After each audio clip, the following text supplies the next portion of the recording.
Two riveting investigations from the case files of Lieutenant Joe Kenda. What is going on with your face? What happened? First, a grainy videotape becomes the only lead in a deadly shootout. We know there was a conflict between two groups. You better watch your mouth. And we know there's two separate gunshots. Video doesn't lie. Cameras see everything. They're the key. Then, a shocking attack. Mr. Howard? On a 97-year-old man. Oh my God! We're all vulnerable, but especially when you're old and can't take care of yourself. What sinister motive is behind this vicious assault? Why didn't somebody tell me? Who else is involved in covering up the facts here? Dad. If your anger and your emotions are out of control, they have a tendency to come back and haunt you. Always. Emotion trumps everything, including human luck.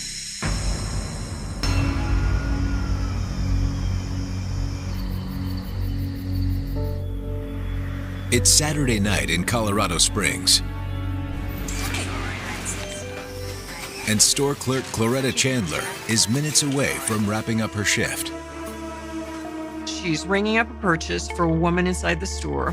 Hey, listen, I was thinking about buying a lottery ticket. And as she's ringing, You know they what? hear this pop.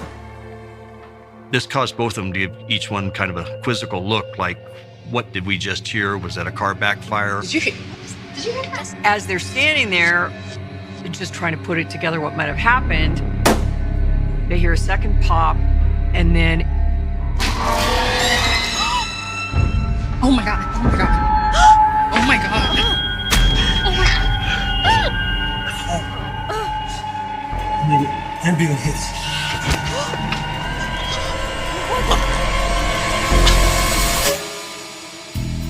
Across town, Lieutenant Joe Kenda is winding down after another long day. It was the time of night when it was time for me to get some sleep if I could. Then the phone rings and you go,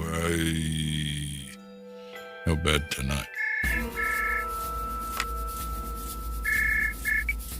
It's Kenda. I never seem to get the criminals who break the law in the morning. Oh, no. That store again? It's always the cover of darkness. All right, I'm on the way.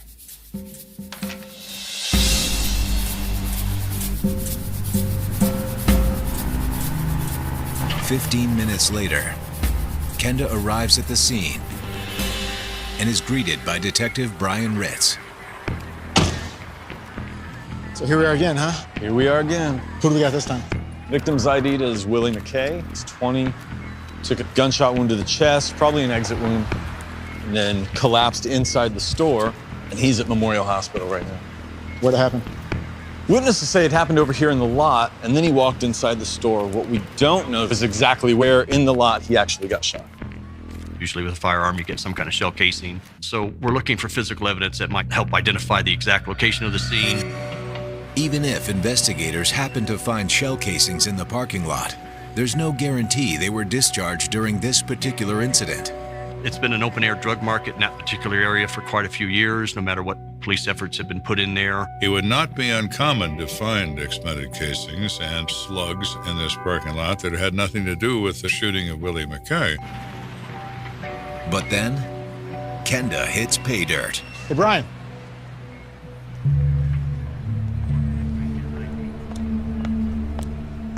We got 2 380 casings.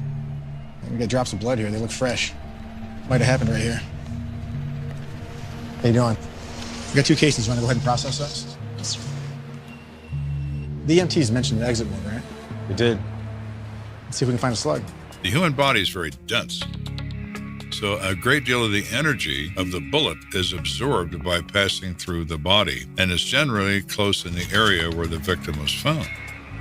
We search the lot and we do find a perfectly formed .380 caliber slug. Think this is our guy? It's got to be him.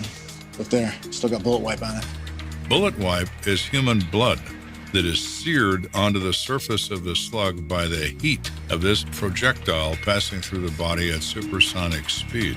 We're pretty sure that we're looking at the bullet that struck our victim.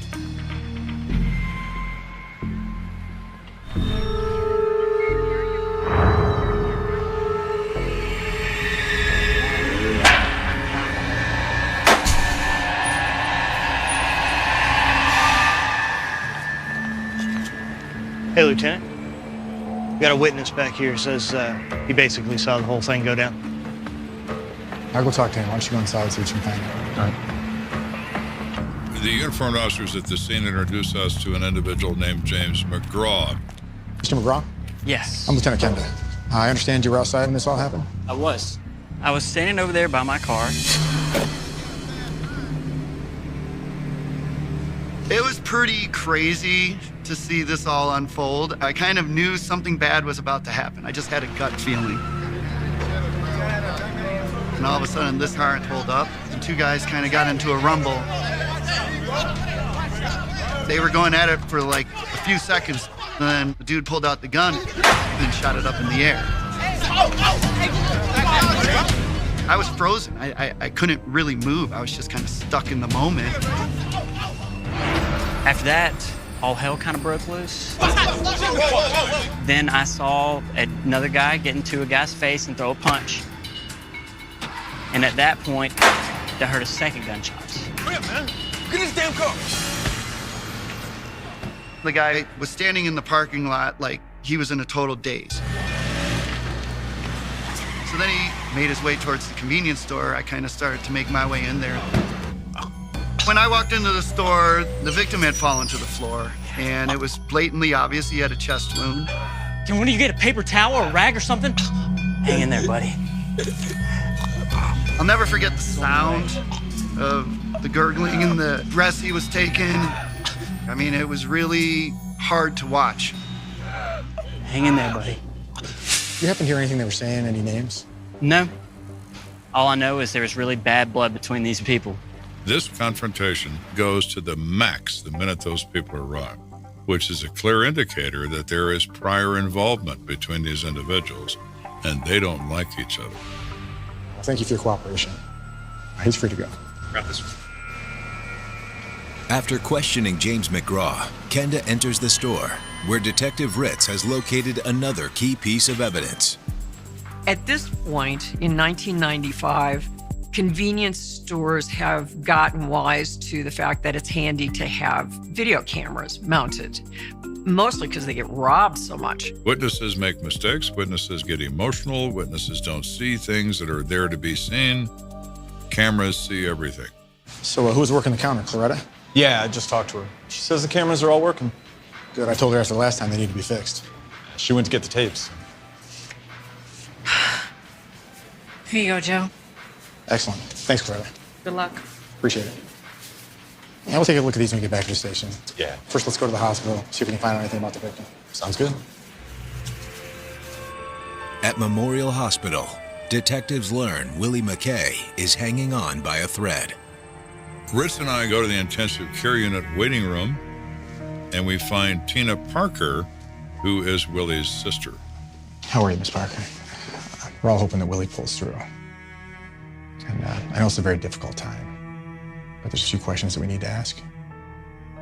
He's a good brother. He's been down on his luck a little bit, but he didn't deserve this. We asked him, do you know if your brother, Willie, has any enemies or people he's had trouble with in the recent past? You know, there's this guy named D. They've been going at it for a while. Is that his name, D? That's what everyone calls him. I don't know his name personally, but there's been bad blood. I've seen it with my own eyes. About 2 weeks ago, I was taking the trash out behind our place. What's up with that? You trying to bring me down? Ain't talking live his truth, huh? All right, keep talking, man. Best to shut your mouth. Or what? So now we not only have D hating Willie, D has a gun. After they were fighting, Willie just went back inside the house. D, I don't know where he went. While we're talking with Tina, the intensive care unit doctor comes in, and it's pretty clear to us he has some sinceries to tell her. I'm sorry. We did everything we could. We just couldn't save your brother.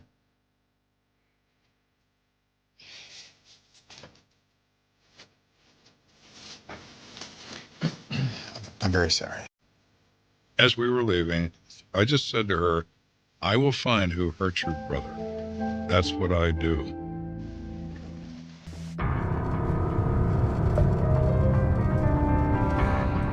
Back at headquarters, detectives hope the security tapes from the convenience store will be the key to identifying Willie's killer. Go.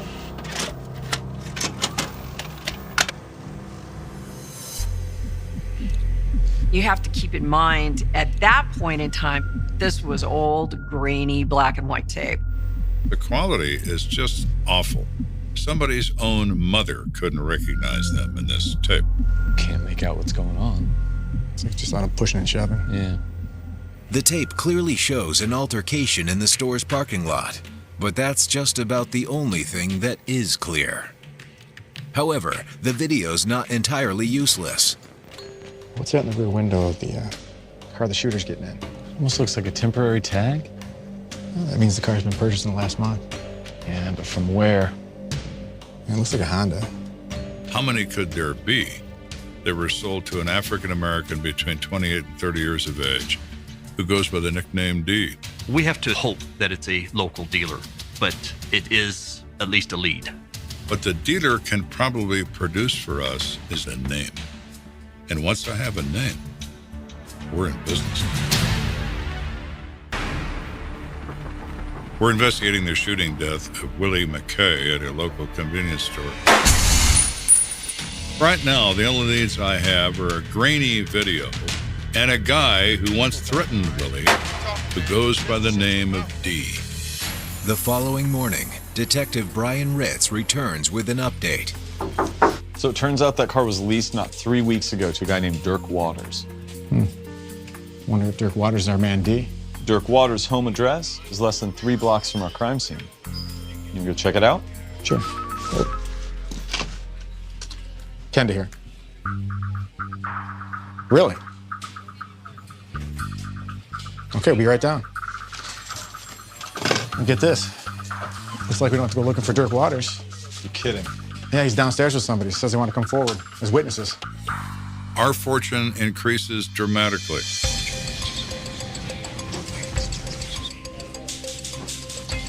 How you doing? I'm Lieutenant Kenda. This is Detective Ritz. How you doing? I'm Dirk Waters. How you doing, sir? Dirk Waters. Hi, Angela Cutter. Hi. I understand you two were outside when Willie McKay was shot? Yes, sir. We just came here to explain to y'all what we witnessed. We don't have any probable cause to believe this guy is a suspect. And in our initial conversation, it's really more of a conversation, not an interrogation.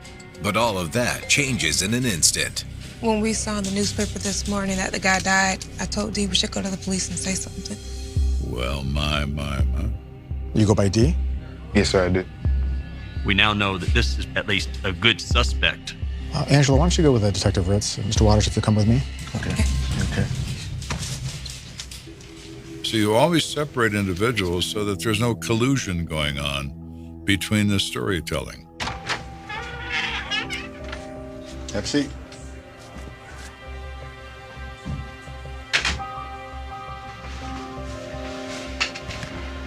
So tell me about last night. It was me and a group of friends just kicking it at the apartment. By around 9 o'clock, me and Angela decided we wanted to get some snacks from the store.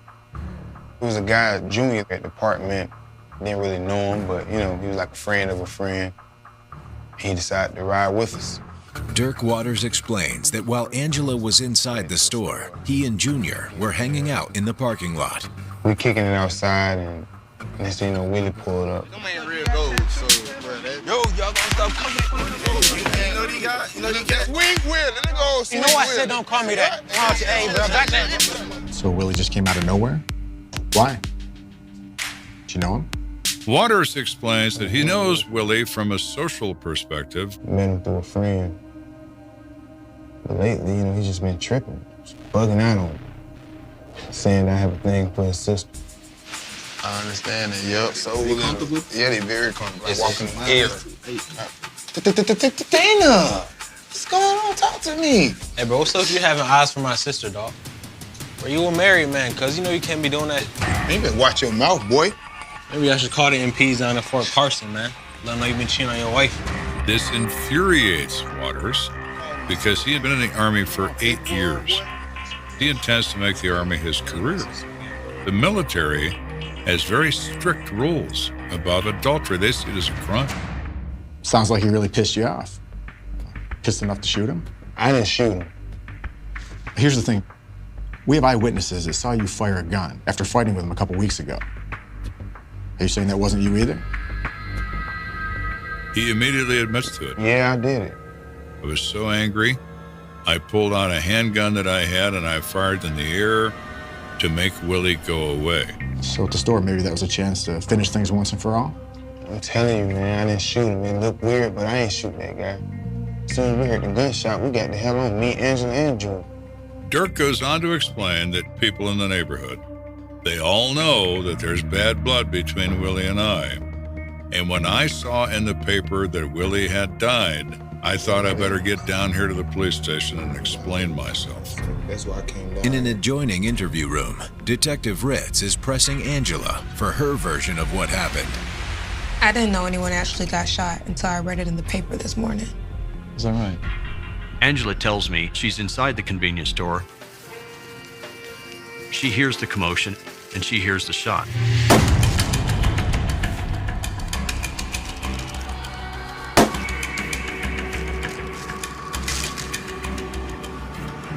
As she comes out of the convenience store, Dirk grabs her and Junior and says, "Let's get out of here."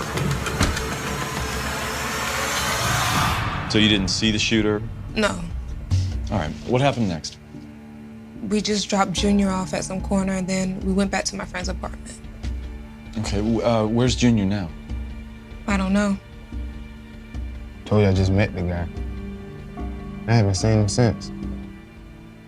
When people talk to me in difficult circumstances, I believe no one. You're saying A, I hated Willie. You're saying B, I fired a gun within 3 feet of Willie on a prior occasion 2 weeks ago. But oh, I didn't fire this gun. Even though Kenda and Ritz have their doubts about Dirk and Angela's story, they have nothing concrete on which to hold them. Nothing led to probable cause to believe that they had committed a crime. So we took their statements and subsequently let them go out the front door of the police station. Dirk Waters still remains at the top of Kenda and Ritz's suspect list until a tip comes in that takes the investigation in a whole new direction. Hey, Lieutenant.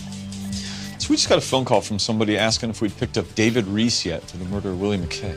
Who's David Reese? I pulled his file. He's a late 20s African-American male, just got out of prison. Can you guess his alias? Junior.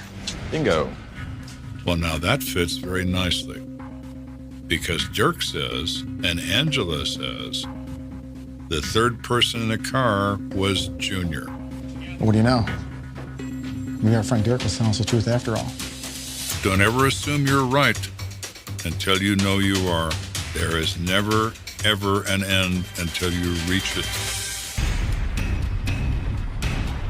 This investigation all along has said that Dirk, aka D, is the person we're looking for. But now we've discovered there's another individual who may be the one. What I don't know yet is what his motive is. Our informant also told us that Junior here is staying in an apartment complex over on the east side. Okay, let's set up on that place, see what kind of activity's going on before we move in. Right. Thanks. Less than an hour later, Detective Brian Ritz is on the east side with his eyes fixed on a ground floor apartment. It's a very important part of police work, is sometimes just watching, listening, and looking. Someone approaches the apartment door, but it's not who Ritz was expecting.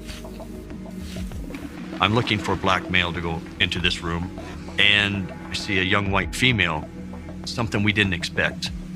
We're dealing with an anonymous informant. How accurate is this? Well, there's only one way to find out. It's time to end the stakeout and start making contact. You're not going in with guns drawn or anything like that, because it could be completely innocent. But you're on alert.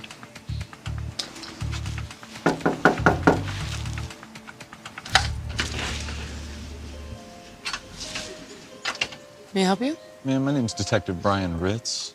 What's your name? Where are you based? Ms. Bates, I'm looking for Junior. Do you know him? Yeah, Junior's my boyfriend. Is he here?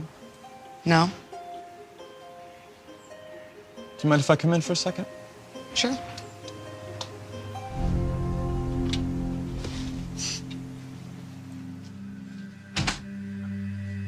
So how may I help you, Detective?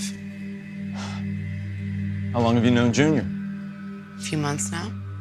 I'm investigating a shooting down at the mini mart the other night. Miss Bates says she happened to be with Dee, Junior, and Angela the night that Willie got shot. We were at one of Junior's friends' apartments, and we were just, drinking and chilling. Maria painted a scene in which everybody was drinking.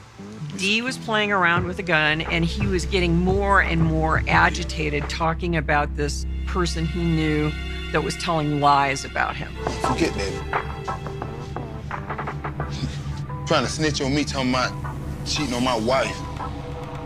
You know what that'd do to my career? They give me a dishonorable discharge. When did they leave? I don't know exactly what time, but they did go to make a liquor and snack run. They came back about an hour later.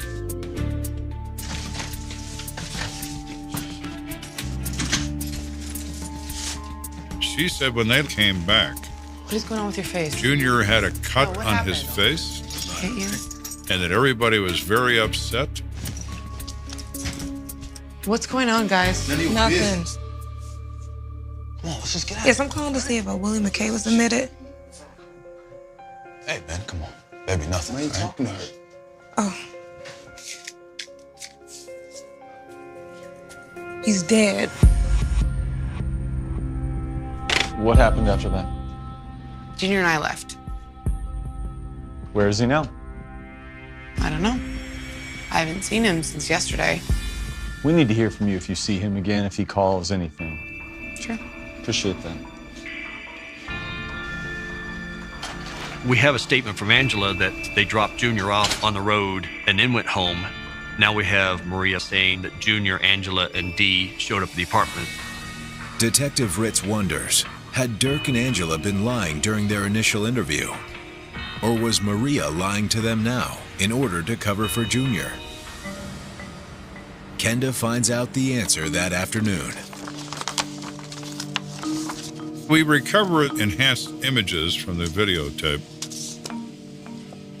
They're certainly not perfect, but it's clear in one of these photos that when Willie comes in and falls across the counter, Angela is standing inside the store. Kenda decides it's time to haul Angela Cutter back down to the station for another interview. I don't think you've been truthful with us. What do you mean? Well, you said you didn't hear Willie been shot till you'd read it in the newspaper. Looks to me like he's bleeding out right in front of you. Why don't you just tell me the truth? You know who shot Willie. It was Junior. He shot him. I was afraid to say anything because, Junior just got out of prison. I thought he'd come after me and Dirk if we snitched. She finally says that when this confrontation happens, Willie and Dee are yelling at each other. And Junior pulls out a gun and fires a shot in the air. Angela tells Kenda that after Junior fired that first shot, Willie McKay took the confrontation to the next level. Junior is a street person. He's been in jail. He doesn't tolerate this behavior from people. You hurt me? Watch this. So you won't shoot me?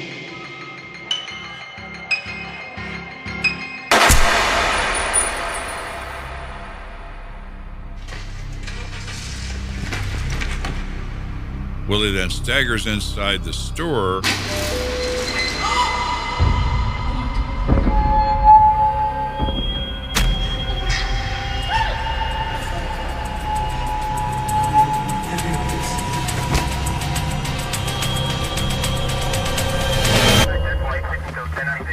Kenda and Ritz have what they need to arrest David Reese, aka Junior. Reese is ultimately convicted of manslaughter and sentenced to 16 years in prison. Dirk Waters and Angela Cutter are never charged. Human emotion is an incredible thing. It can create circumstances that result in violent death. This particular case, Willie McKay's anger and emotions were out of control, and he paid the ultimate price for it. Coming up, a vicious attack leaves an elderly man on the brink of death. The case seems cut and dried, but Kenda smells a rat. If you lie to me, I'm going to find out, and you're not going to like it when I do.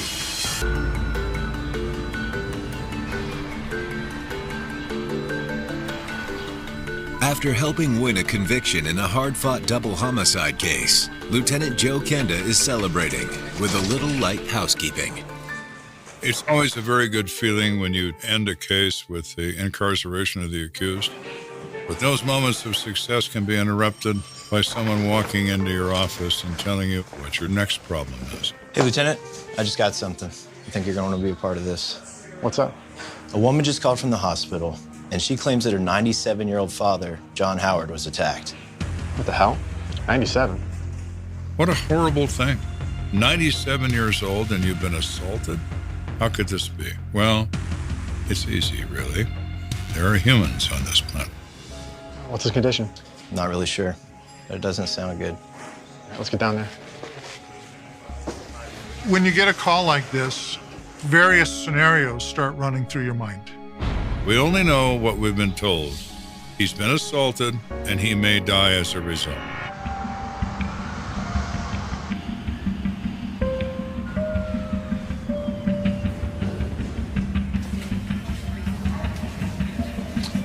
Hello. I understand you have a John Howard here? Yes, he was admitted 9 days ago. 9 days? I'm troubled by the fact that we're 9 days into this before we even know about it. Time is your enemy in criminal investigations. Yes, he was admitted due to blunt force trauma to the side of his head. His jaw was broken in 2 spots. How is he now? Not well. He went through surgery okay, but he was so weakened that he got pneumonia. He's in ICU. Surgery is difficult at any age, but it's very difficult for an elderly person to survive pneumonia. He's basically near death. Would it be possible to speak to him? Sure, he's in room 114, just down the hall. Thank you. Inside John Howard's room, Kenda meets the man's daughter, Jamie, who's keeping vigil by her father's side. Jamie Howard? Yes. I'm Lieutenant Kenda, the Detective Irons. You called us? Yes. How's your father? He's stable. It's tough, but he's a fighter. Jamie, can you tell us exactly what happened?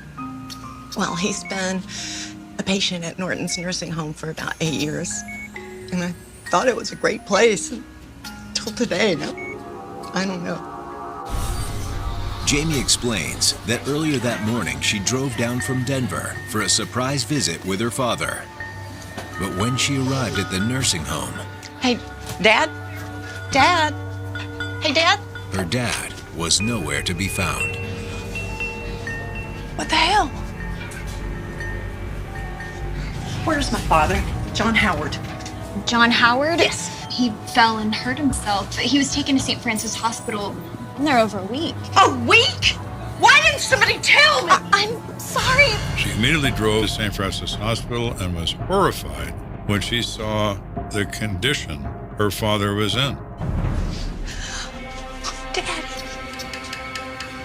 The bandaging, the bruising, the respirator, intensive care. He looked horrible. Daddy, what happened? Fist in eye.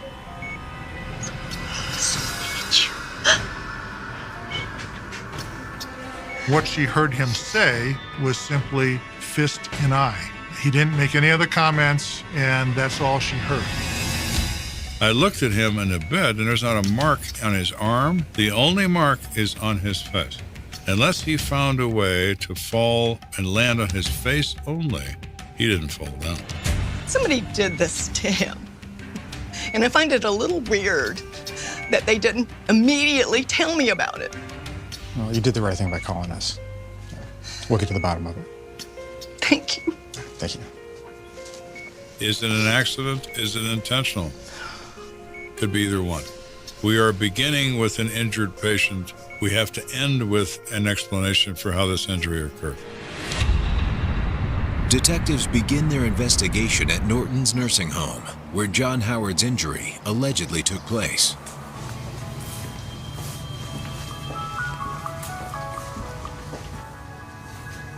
We see a 30-something nurse talking to a woman in her 70s. And as we approach, the young nurse nervously walks away immediately. Excuse me. Yes. I'm Lieutenant Kenda, Detective Arms, from the Colorado Springs Police Department. Can we speak to the manager here, please? Oh, that would be me, Olga. Olga Pratt. I'm the owner and head of nursing here. Ma'am, we're investigating an injury to one of your residents, John Howard, about 9 days ago. I understand he fell. Yes, that was quite a fall. Nurse Janet York told Olga what she witnessed. She walked by Mr. Howard's room and heard some moaning coming from inside the room. Mr. Howard? Hello? Oh my God! Mr. Howard, Kenny, what happened? I don't know. He must have hit his head on the toilet. I just turned around for a second to grab something and I heard him fall. Nurse Janet and the orderly, Kenneth Brzezinski, helped Mr. Howard to his bed. Janet thought it was best to get an ambulance, so she called 911, and he was immediately transported to St. Francis. I'm always curious about who is present when bad things happen. Where is Kenneth Brzezinski right now? Can we speak to Kenneth? Oh, he's not here. If a patient is injured in the care of an orderly, well, the policy is immediate suspension. Ms. Pratt, I have to tell you that according to John's daughter, he said he was punched. She says, well, Mr. Howard has been a difficult patient. Mr. Howard has quite the reputation for making up stories around here. On many occasions, he has claimed abuse by orderlies, but in every one of those cases, it was just orderlies doing their job, and no one abused him. Okay, well, we'll be in touch. Thank you. Of course.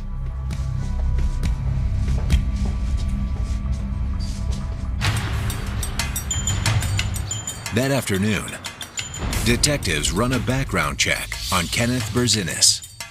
So what do you got so far? 37. He was an Army vet. He's worked at the nursing home for 6 months, but his record there is spotless and no prior arrests.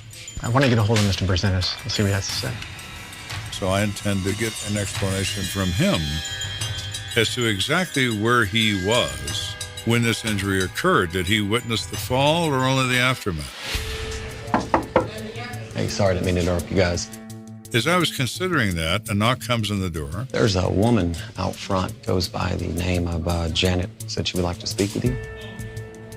Send her in. Yes, sir. Well, that's the witness and assistant to his injury. And she is further the very same nurse I just saw at Norton's, who nervously walked away as we presented our badges. Thanks for coming in. Have a seat. Thank you. So I didn't get a chance to talk to you earlier. You kind of scurried away? Yeah. I wanted to remind her that I knew she'd walked away from me, and she was immediately nervous again. So what can we do for you? Well, I have some information on John Howard. It's important, but I don't know what to do. Well, if it was important enough to bring you here, that's important enough to tell us. His injury, it wasn't a slip and fall. Well, my, Janet. Now we're getting into an area that I understand well.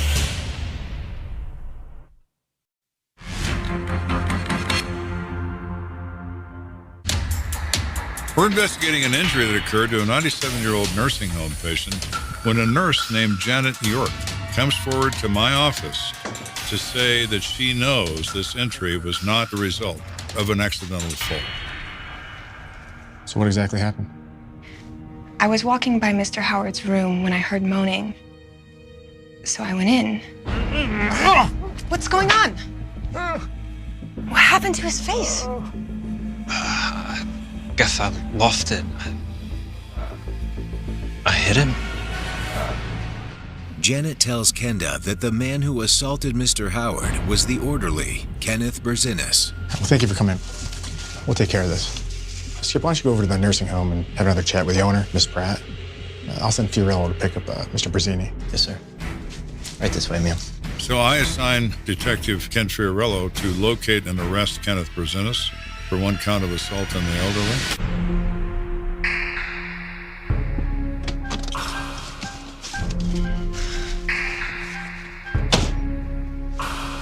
Excuse me, are you Kenneth Berzinis? Yeah. Detective Fiorello, I need to ask you some questions about what happened to John Howard. Look, I'm not gonna lie to you. Somebody hit him. Let's talk about it at the station. From the outset of his interview, Kenneth Berzinis seems eager to tell the truth. Okay, Kenneth, let's start from the beginning. Go ahead and tell me what happened. Okay. I started working at the nursing home about 6 months ago. I was warned about Mr. Howard that he could be difficult. But I'm a vet. Compared to what I went through in Vietnam, this was nothing. All right, how are we doing today, Mr. Howard? What do you want? Oh, come on. No reason to get upset. It's a nice day outside. Close the window. Get the hell out of here. What he needed to do was to get Mr. Howard out of bed so he could sort of remake the bed. When he tried to do that, Mr. Howard was resisting his efforts and was screaming and yelling. I told you, you idiot. All of a sudden, out of the corner of my eye, I saw Mr. Howard raise his fist.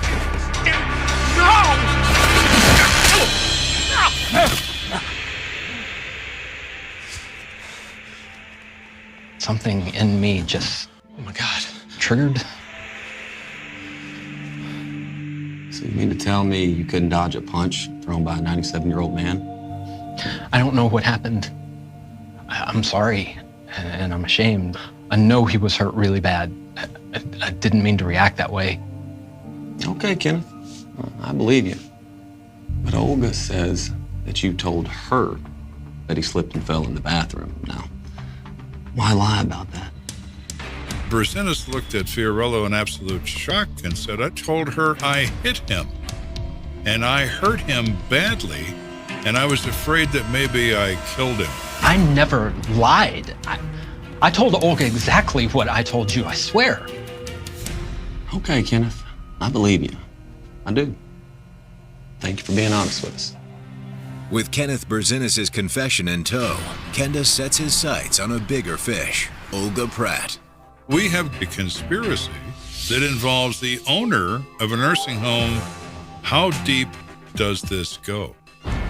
Other staff told us that there in fact had been a meeting that was held at the nursing home.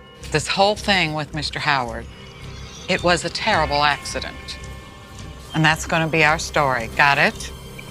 Anything else gets out, this place is ruined.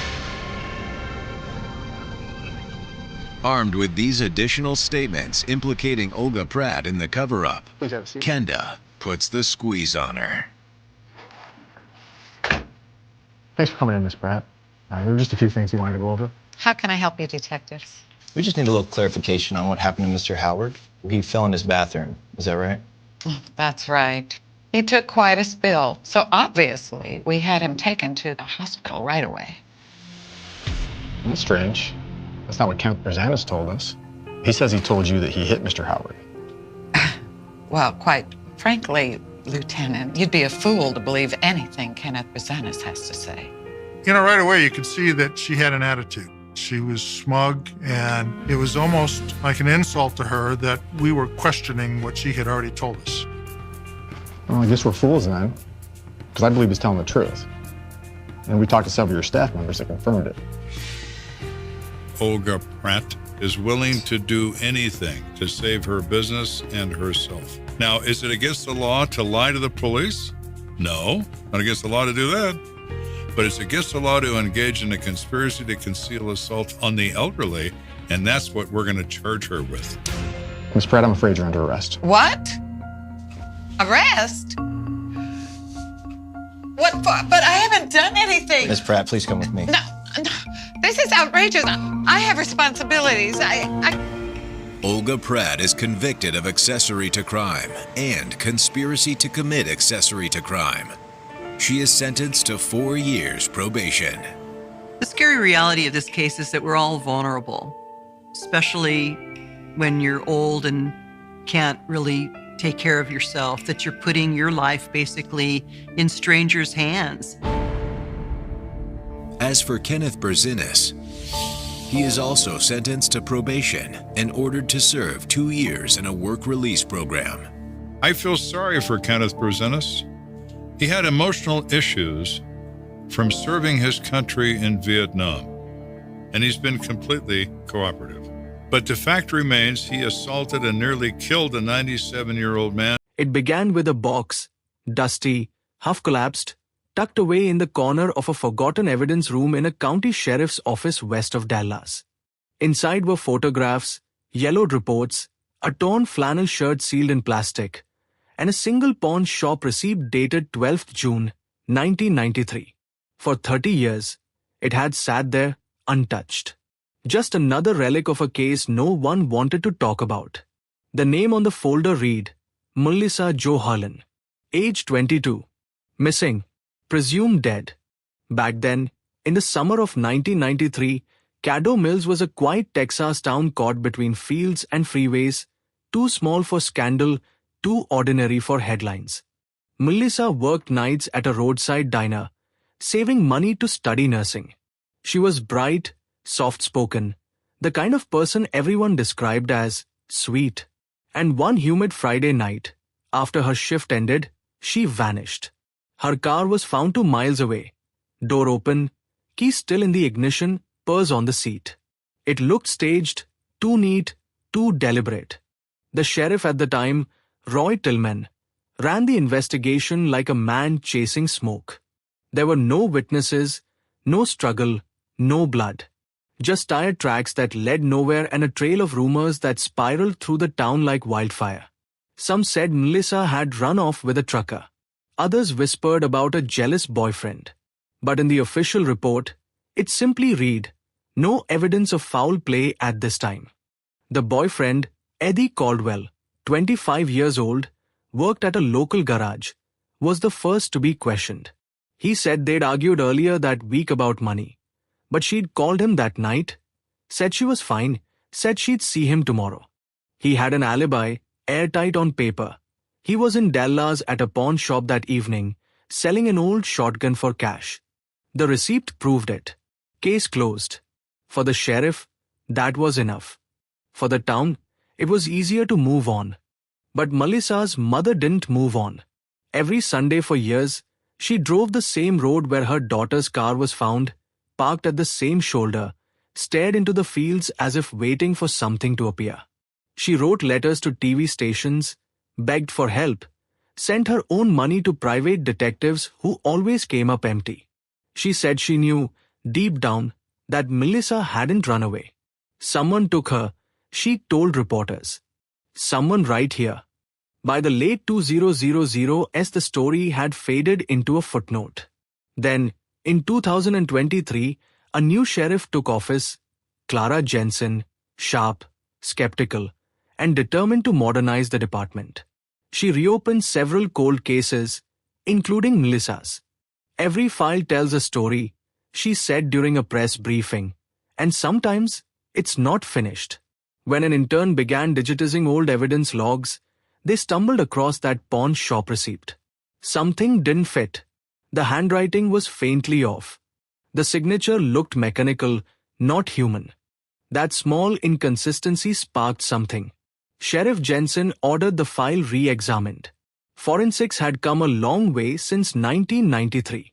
DNA testing, image enhancement, digital analysis, tools Tillman never had. They began with the flannel shirt found near the scene. Back then, it had been dismissed as trash. Now, under ultraviolet light, faint traces of blood showed through the faded fabric. The sample matched Melissa's mother, familial confirmation. It was hers. That changed everything.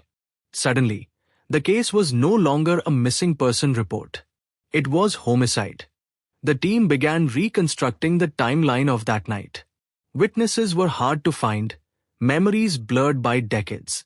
But one retired waitress, Dorothy Klein, remembered something. She said a man had come into the diner that night, just before closing. Big guy, all stained jeans, rough hands. He'd asked if Melissa was working. When told she was finishing her shift, he waited outside in a beat-up red pickup. Dorothy had always assumed it was the boyfriend. But Eddie Caldwell swore he never owned a truck. When they pulled DMV records, there it was, Caldwell's cousin, Rick Tanner, owned a 1987 Ford F-150 Red, registered in the same county. He'd moved to Oklahoma years ago, died in 2015. No one had ever questioned him. Sheriff Jensen tracked down his surviving relatives. In an old storage unit belonging to Tanner's estate, investigators found a box of personal belongings, and inside, another pawn shop receipt. Same shop, same date, different signature. That's when the cracks began to show. The pawn shop, long since closed, had once kept carbon copies of every transaction. When they pulled the archive from state records, something jumped out. The shop owner had written the day's sales in a ledger book. On 12 June 1993, there was indeed a sale of a shotgun. But it wasn't from Eddie Caldwell. It was from Rick Tanner. The alibi that cleared Caldwell 3 decades ago wasn't his. It was borrowed. Word spread fast. A 1993 Texas cold case, headlines started appearing on local feeds. For the first time in 30 years, people were talking about Melissa Harlan again. And they were whispering about Eddie Caldwell, the man who would build a quiet life, married twice, worked at the same garage for decades. Some said they always knew he was hiding something. Others refused to believe it. Detectives confronted him in 2023, 30 years older, heavier, slower to speak. When asked about the receipt, his face drained. He claimed he'd mixed up the dates, that he had been with Rick that night, that maybe Rick used his name at the shop by mistake. But when they showed him the ledger with Tanner's signature, his story stumbled. There was no direct DNA, no body, no confession. Just a receipt, a shirt, and a town that couldn't forget. The sheriff's department held a press conference, careful with their words. We are reviewing newly uncovered evidence related to the disappearance of Melissa Harlan, Jensen said, her voice measured. We believe the alibi previously provided may not be accurate. Behind her, a board displayed the faded photograph of Melissa. Smiling, sunlight in her hair. Eyes that seemed alive even through time. As news spread, old wounds reopened. Families who would buried the story now faced it again. Reporters crowded the diner's parking lot, filming segments under flickering neon lights. Locals gave interviews about that summer. How Melissa had seemed uneasy in the weeks before she vanished. How they had shown up at her mother's house days later, crying, offering help, volunteering to join search parties. Too eager, some thought, too present. Investigators dug into his past. They found that months before Melissa disappeared, Caldwell had been questioned, never charged, in another case involving a missing girl in a neighboring county. Same age, same pattern. A date that ended without goodbye. But back then, no link could be proven. Now, with the pawn shop receipt under scrutiny, the timeline of his life began to unravel. They traced every pawn transaction, every vehicle registration, every job record from that summer. A new theory emerged. Eddie Caldwell wasn't in Dallas at all. He'd been in Caddo Mills the entire night. A gas station clerk, now retired, remembered seeing a red pickup pull in just before midnight. 2 people in the cab, she said. Girl looked nervous. Guy was talking real close to her face. She hadn't known then that it was the last time anyone saw Melissa alive. The forensic team returned to the field where her car had been found. Using ground-penetrating radar, they scanned for soil disturbances long hidden beneath grass and asphalt. Nothing. But the technology picked up faint metal signals nearby. Spent shell casings, rusted and bent. Ballistics dated them to the early 90s, a type that matched the very shotguns sold at the pawn shop. The circle was closing. Still, there was one question no one could answer. Why did the receipt exist? If Tanner pawned the gun, why did Caldwell claim the alibi? Theories multiplied. Some said Caldwell had convinced his cousin to cover for him. Others believed the opposite, that Tanner, long dead, had been the real killer, and Caldwell merely took the fall in silence. The truth, buried under decades of dust and lies, was close enough to taste but impossible to prove. Late one night, while reviewing the digitized evidence, a deputy noticed something on the back of the pawn receipt, a faint indentation, almost invisible.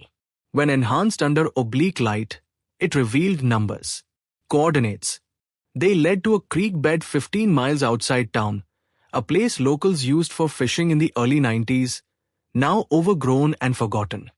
Detectives went there at dawn.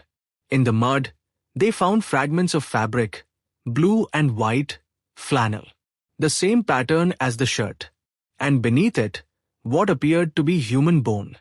The recovery team worked silently, the air heavy with the weight of 3 lost decades. When the remains were analyzed, they matched Melissa Jo Harlan. The case that had haunted a mother, fractured a town, and defined a generation was no longer missing. It was murder.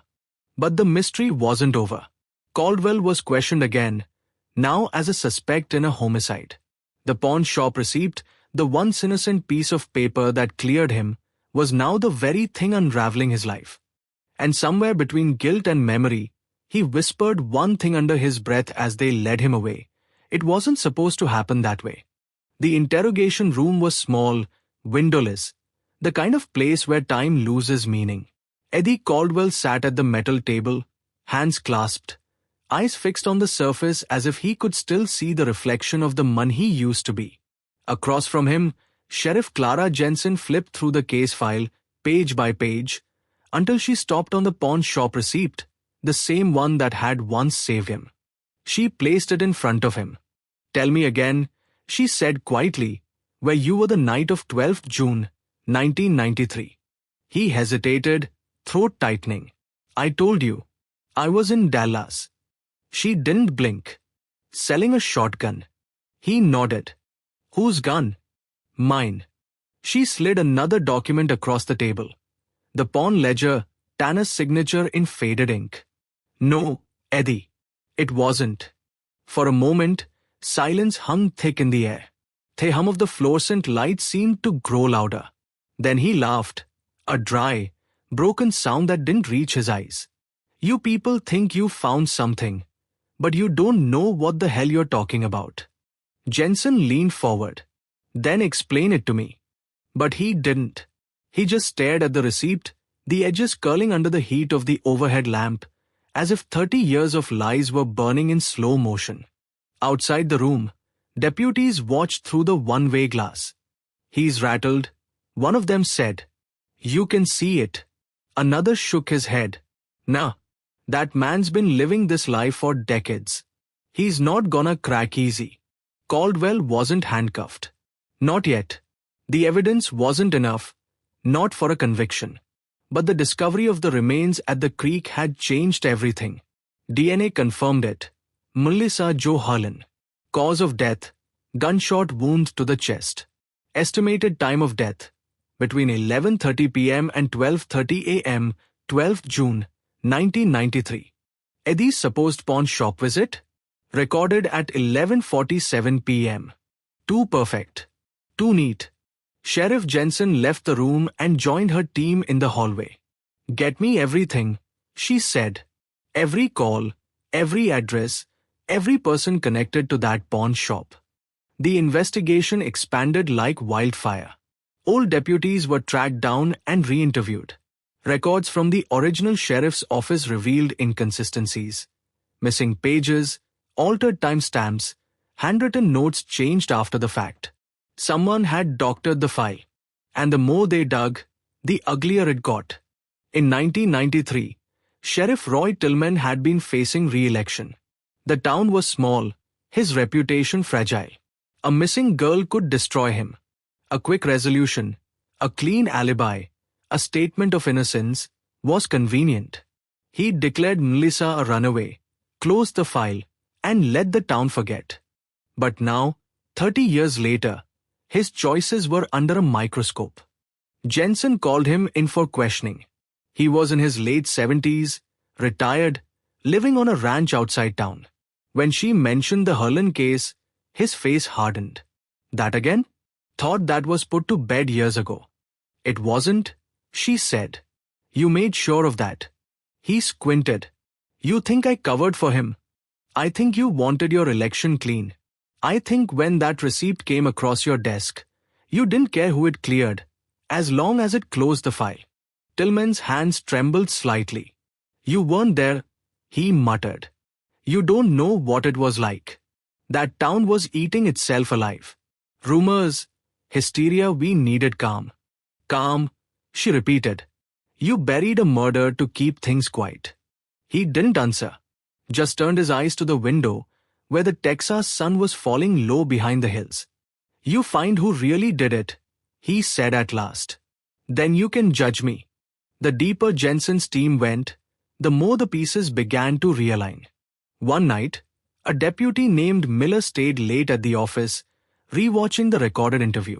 Something in Eddie's phrasing caught his ear. It wasn't supposed to happen that way. He'd said it twice, once clearly, once under his breath. Miller replayed it again and again.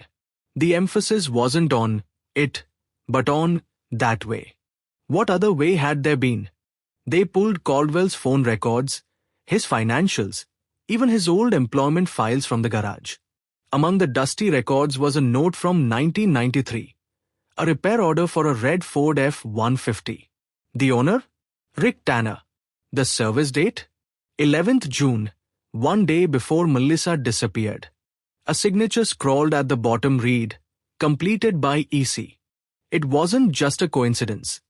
The new theory forming in Jensen's mind was darker than anyone wanted to admit. Maybe the two men had been in it together.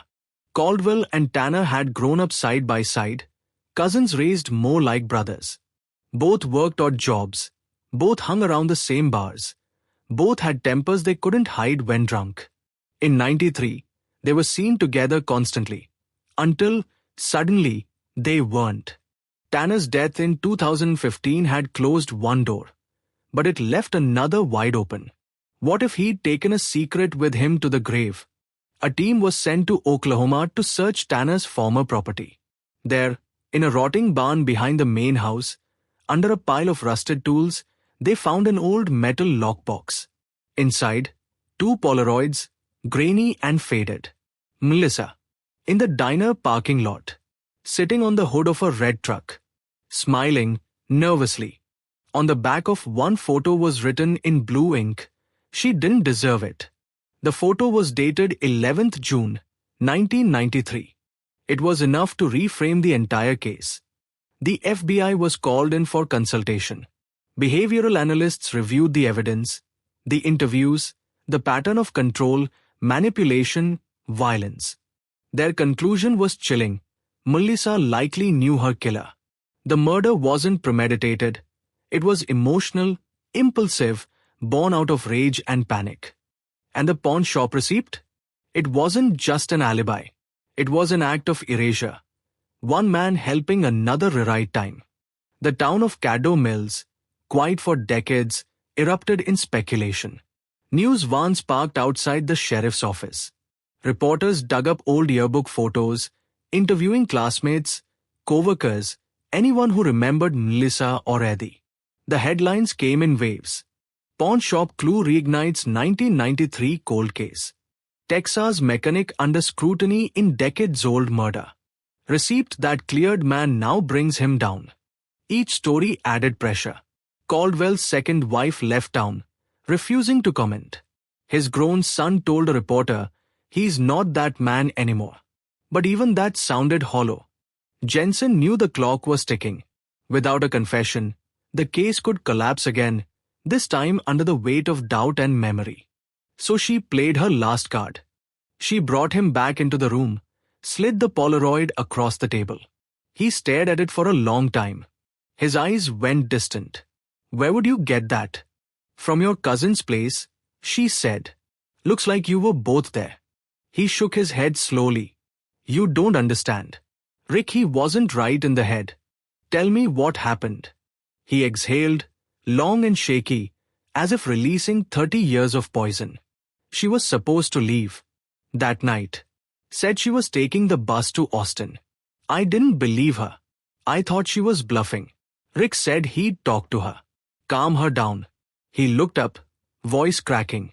But he didn't. He lost control. I got there too late. Too late for what? She was already gone. The words hung in the air like a confession, but it wasn't enough. He claimed he helped bury her, yes, but said he never pulled the trigger. Said he forged the receipt to protect family. He was all I had, Eddie said softly. And I thought if it stayed buried, maybe we could all just live. When he was done talking, he slumped forward, hands shaking.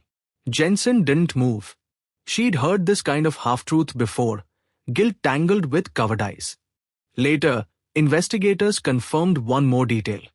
The shotgun pawn that night had been found, resold, and eventually recovered in a police raid years later. Ballistic tests matched the slug recovered from Melissa's remains. The murder weapon. There was no, maybe, left. In late October 2023, Eddie Caldwell was arrested for second-degree murder and tampering with evidence. The booking photo hit every major outlet by morning. His face was older, gaunter, eyes hollow but defiant. Beneath the photo, the same headline blazed. Texas 1993 cold case solved. Pawn shop receipt cracks alibi. But even with the arrest, something didn't feel finished. Melissa's mother, frail now and living in a nursing home, watched the news on a small television. When she saw his face, she didn't smile. She just whispered, "That's not justice. That's survival." In town, people gathered outside the diner, leaving flowers, candles, photographs. The same neon sign flickered overhead, casting red light on the pavement where she'd last stood. Reporters asked Sheriff Jensen if the department considered the case closed. She paused before answering. Closed on paper, she said. But some things never really end. Because in the background, one last question lingered. If Eddie didn't pull the trigger, if he really arrived too late, then who was the second person seen in that red truck? And what else was buried out there, in those endless Texas fields, waiting for another receipt, another clue, another forgotten truth to surface? By winter, the headlines had already turned the story into something bigger than a murder. It was spectacle now, a courtroom drama 30 years in the making, broadcast on morning news and dissected on podcasts. They called it the pawn shop alibi case. Every photo, every scrap of evidence, every word from the sheriff's mouth was public property. In the heart of Greenville County, the courthouse became a stage. Reporters lined the steps at dawn, cameras fogging in the cold. Protesters carried signs. Justice for Melissa. Others held ones that read "Free Eddie. He didn't kill her." Inside, under the humming lights of the courtroom, Eddie Caldwell sat between two defense attorneys, jaw set, eyes down. 30 years older, his face had hardened into something expressionless. His lawyers claimed he was a scapegoat for a dead man's crime. The prosecution called him an accessory who became a murderer. Sheriff Clara Jensen took the stand first. Calm, direct, every sentence measured. She walked the jury through the evidence. The DNA on the flannel, the forged receipt, the photo recovered from Rick Tanner's lockbox. When the pawn shop ledger appeared on the screen, the courtroom fell silent. "The handwriting doesn't match Caldwell's," she said, pointing with a pen. "The ink composition dates to 1993, same day, same time. But the signature belongs to Tanner. Caldwell claimed it as his because he needed that timestamp. Without it, his story collapses." The prosecutor leaned in. And why would he need that alibi? Because he wasn't in Dallas, Jensen replied. He was 15 miles outside Caddo Mills, helping hide a body. Gasps rippled through the room. Eddie's hands tightened on the table. His lawyers objected, but the sound of those words, hide a body, lingered like smoke. The trial was supposed to last 3 weeks. It stretched to 6. Witness after witness was called. The retired waitress who would seen the red truck, the gas station clerk who remembered the nervous girl, the former deputy who admitted Sheriff Tillman ordered the report written. That last revelation shook the room. The deputy, now in his 60s, said, Tillman told us the girl was a runaway. Said the town didn't need another headline. When we questioned it, he said, you like your job. So we shut up. In the gallery, Melissa's mother covered her mouth, tears streaking her cheeks. The town that once doubted her now sat in silence, ashamed. But the defense wasn't done. They brought up Tanner's violent record, bar fights, assault charges, restraining orders. They painted him as the true monster, a man who would drag Eddie into something he couldn't stop. He was manipulated, the lawyer said. Haunted by guilt, yes, but guilt isn't murder. Then came the bombshell. A surprise witness, a man named Caleb Horton, a former cellmate of Tanner's in the early 2000s. Grey-bearded, shaking, he told the court Tanner once confessed to an accident down in Caddo Mills. He said it started as a fight. Horton testified. Said the girl got mouthy. He lost his temper. He said his cousin helped bury her so they both wouldn't go down. The courtroom erupted. Reporters typed like gunfire. If Tanner confessed, then maybe Eddie hadn't killed her after all. Maybe he'd only helped hide what was already done. But the prosecution countered fast. They produced new forensic results from the recovered shotgun. Tanner's prints weren't there, only Eddie's, deep in the metal grooves, sealed under layers of oil. You helped bury her, the prosecutor asked, staring across the room. Or did you pull the trigger first? Eddie didn't look up. Outside, the story spread like wildfire. National outlets picked it up, spinning theories, inviting psychologists, criminologists, former detectives to analyze the footage. The hashtag pawn shop receipt trended for weeks. In diners, churches, and living rooms, people argued about guilt and mercy. Some said 30 years of silence was punishment enough. Others said silence was the crime. Inside the courthouse, Sheriff Jensen sat through every day of testimony. She didn't trust easy confessions. Something about the way Tanner's confession surfaced bothered her. Why now? Who wanted that story to appear? Late one night, after court adjourned, she returned to her office, pulling old files again. There was something she'd missed, something in the chain of evidence. She found it on the third shelf, a scanned image of the flannel tag. The label bore a small manufacturer code, one that didn't exist until 1994, a year after Melissa's death. She froze. If the shirt was newer than the murder, it couldn't have been on her body when she died. Someone planted it later. The next morning, she told the district attorney, "We've been played," she said. That shirt was swapped out sometime after the original collection. Maybe when Tillman was still sheriff. Maybe later. But someone altered the evidence. The revelation hit the prosecution like a gut punch. The defense pounced. Contaminated evidence. They cried. If the shirt's a fake, how do we trust anything else? The judge allowed a recess for forensic re-examination. Reporters called it a twist straight out of a thriller.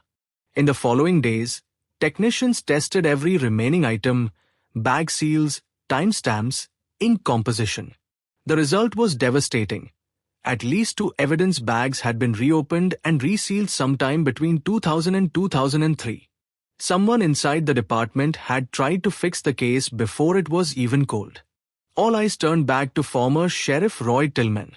But when investigators arrived at his ranch to bring him in for questioning, they found the house empty. On the kitchen table sat an old revolver and a handwritten note, "I kept the peace the only way I could." He was gone. The search lasted 2 days. They found his truck near a quarry outside town, Door open, engine cold. He'd vanished the same way Melissa had, without a trace. The story devoured itself. News anchors began calling it the curse of Caddo Mills. Conspiracy theories multiplied. That the sheriff and Tanner had shared a secret, that Melissa's death was part of something deeper, a smuggling ring, a blackmail scheme, a network of silence. For Jensen, it stopped being about headlines. It became personal. She'd spent months chasing ghosts, and now those ghosts were rewriting the story faster than she could follow. Meanwhile, the trial continued, barely holding together. When the jury returned after the evidence scandal, their faces were pale. They'd been sequestered for weeks, fed every version of the truth imaginable. The judge called the court to order. "We will proceed," he said, voice heavy. Whatever this case has become, it still began with a young woman's death. That must not be forgotten. The prosecution presented closing arguments first. You can change a tag, you can fake a date, you can even alter a report, the district attorney said, pacing before the jury. But you cannot erase guilt. For 30 years, one man lived free while a mother buried an empty coffin. Don't let him walk away again. Then came the defense. There's no proof he killed her, the lawyer said. Only stories twisted by time. A man protecting his cousin is not a murderer. He's a fool, maybe, but not a killer. The courtroom held its breath. When the jury filed out to deliberate, the room felt weightless, drained of sound. Hours passed. Then, near midnight, they returned. The foreman stood. "We find the defendant, Eddie Caldwell, guilty of tampering with evidence. Not guilty of murder." Gasps. Cries. Cameras clicked like gunfire. Eddie's face didn't move. He just exhaled, a long, shuddering breath, as if the weight of 30 years finally shifted but didn't lift. The judge sentenced him to 10 years in state prison for obstruction and perjury, time he might serve half of, given his age and cooperation. The mother wept quietly. Jensen closed her eyes. The town exhaled, unsure if justice had been served or only negotiated. But as reporters packed up, one deputy approached Jensen with a folder. Inside was a photo recovered from Tillman's abandoned truck. It showed the old sheriff standing beside two men, Eddie Caldwell and Rick Tanner, outside a warehouse dated spring 1993. Behind them, barely visible, the corner of a second red pickup. Jensen frowned. "Who took this?" "No idea," the deputy said. "But the camera that shot it? Same model that took Tanner's Polaroids." Another layer. Another unseen witness. That night, she drove alone to the creek bed where Melissa's remains had been found. The wind whipped across the fields. She stood there, flashlight beam slicing through the dark water. Somewhere beyond the trees, coyotes cried. She whispered, what else did they hide? Because even as one man went to prison, one man disappeared, and one girl was finally named, the truth still felt incomplete. The pawn shop receipt had cracked an alibi, but it had also opened a door no one knew existed. And in that quiet Texas night, it seemed the case wasn't solved at all. It had only just begun to tell the real story. The verdict was supposed to end it. 10 years for obstruction, a mother's closure, a town's relief. But in Texas, nothing buried stays quiet for long. A week after the trial, the sheriff's office was flooded with calls, old tips, new theories, half-truths from people who had stayed silent for 30 years. Some claimed they'd seen the red truck again. Others said Tillman had been spotted near the state line. Every voice wanted to be part of the story now that it had gone national. Sheriff Clara Jensen didn't sleep. She couldn't. The photograph found in Tillman's truck wouldn't leave her mind. The three men outside the warehouse, the second red pickup just barely visible in the background. She knew that truck. It wasn't Tanner's. It wasn't Caldwell's. The license plate, blurry but legible enough, began with 3JH, a prefix assigned to Hunt County government fleet vehicles, which meant it belonged to law enforcement. She brought it to the state lab for digital enhancement. When the image came back clear, she felt her stomach twist. The number was full now, 3JH217. The records confirmed it, registered to the Caddo Mills Sheriff's Department, issued in 1992, assigned to one man, Sheriff Roy Tillman. The truck in the photo, the second red pickup, was his. That changed everything. If Tillman's vehicle was at that warehouse with Tanner and Caldwell before Melissa disappeared, then the sheriff hadn't just mishandled the case, he'd been part of it. Jensen stared at the printout, heartbeat pounding. She'd reopened the cold case to find justice. Now it was pointing straight at the badge she wore. She ordered a search warrant for the old sheriff's ranch, even though it had already been combed after his disappearance. This time, she wanted the barn, the storage, every hidden crawl space. The team dug through dust and rot until a deputy's flashlight caught metal beneath a loose plank. They pried it open. Inside, a rusted lockbox wrapped in oilcloth. It contained only two things: a cassette tape and a Polaroid, Melissa again. But this time, not smiling. Her hands tied in front, eyes wide, terrified, flash reflected in her tears. No one spoke for a full minute. The date scrolled on the back read, 12th June, 1993. The evidence was clear now. Melissa hadn't been abducted by chance. She'd been held, somewhere isolated, controlled. The photo's background showed corrugated steel walls, concrete floor, a yellow extension cord looped on the wall behind her. It matched the warehouse in the earlier photograph. A building that, according to county records, was owned in 1993 by Tillman Supply and Storage, a company registered under the sheriff's brother's name. It wasn't a coincidence. It was a cover. The cassette tape was even worse. When digitized, it revealed a voice, Tillman's. Grainy, low, but unmistakable. Didn't mean for it to go that far, he said. Rick panicked, Eddie froze. She hit the floor. I told them to clean it up. Told them I'd handle the rest. Static swallowed the next few seconds. Then, I said I'd keep them safe. That was the deal. The room went silent. No one breathed. Jensen stood there, fists tight, as the recording ended with a click. That tape was a confession. The story that had started with a missing girl had now turned into something deeper. A web of corruption woven through the very system meant to protect her. By the next morning, the Texas Rangers were involved. Federal agents arrived by afternoon. The ranch was sealed off, the case reclassified as a multi-agency investigation into police corruption and homicide. Jensen gave a statement to the press, her voice low, steady. We have uncovered evidence suggesting the involvement of former law enforcement officials in the events surrounding the 1993 disappearance of Melissa Jo Herlin. This is no longer a cold case. It's an active criminal inquiry. The town that once whispered now shouted. Headlines exploded again. Texas cold case implodes. Sheriff linked to murder cover-up. New evidence suggests police involvement in 1993 killing. Tape confession shocks Caddo Mills community. National networks set up outside the courthouse. Commentators called it the most disturbing twist yet. Inside her office, Jensen watched it unfold on muted TV screens. She wasn't interested in spectacle. She wanted truth. They pulled every record tied to Tillman Supply and Storage. Invoices, leases, surveillance logs, most destroyed, some intact. One detail stood out.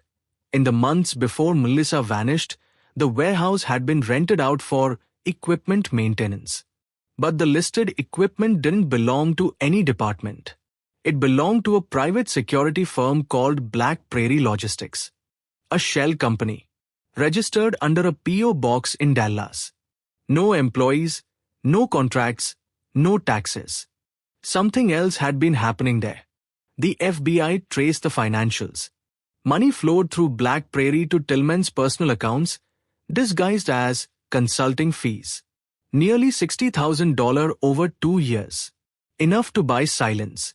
Enough to buy loyalty. It painted a new picture, Melissa hadn't just been in the wrong place. She'd seen something she wasn't supposed to. Maybe at the diner. Maybe someone talking. Maybe paperwork passed in a parking lot. And someone made sure she never spoke again. Jensen met with the lead FBI agent, a man named Ruiz. "We think she stumbled onto an operation," he said. Tillman was using county resources to move unregistered firearms. Tanner handled transport. Caldwell fixed the vehicles. The warehouse was the drop. And Melissa? Jensen asked. She saw them. Or heard. Or maybe she was just there at the wrong time. Ruiz sighed. That's why the sheriff wanted her gone. It made sense. Horrifying sense.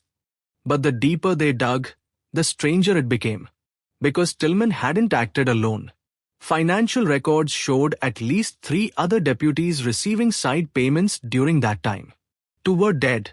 One, Deputy Carl Hensley, had vanished in 2001. He'd left a note, too.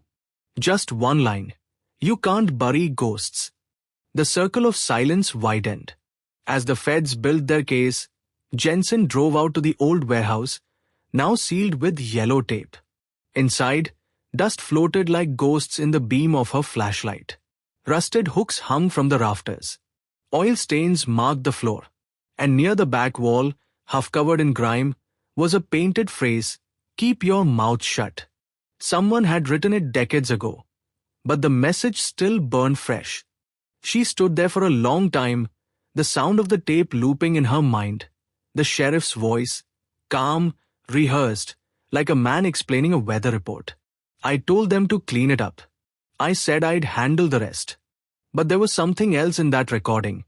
Something she hadn't noticed before.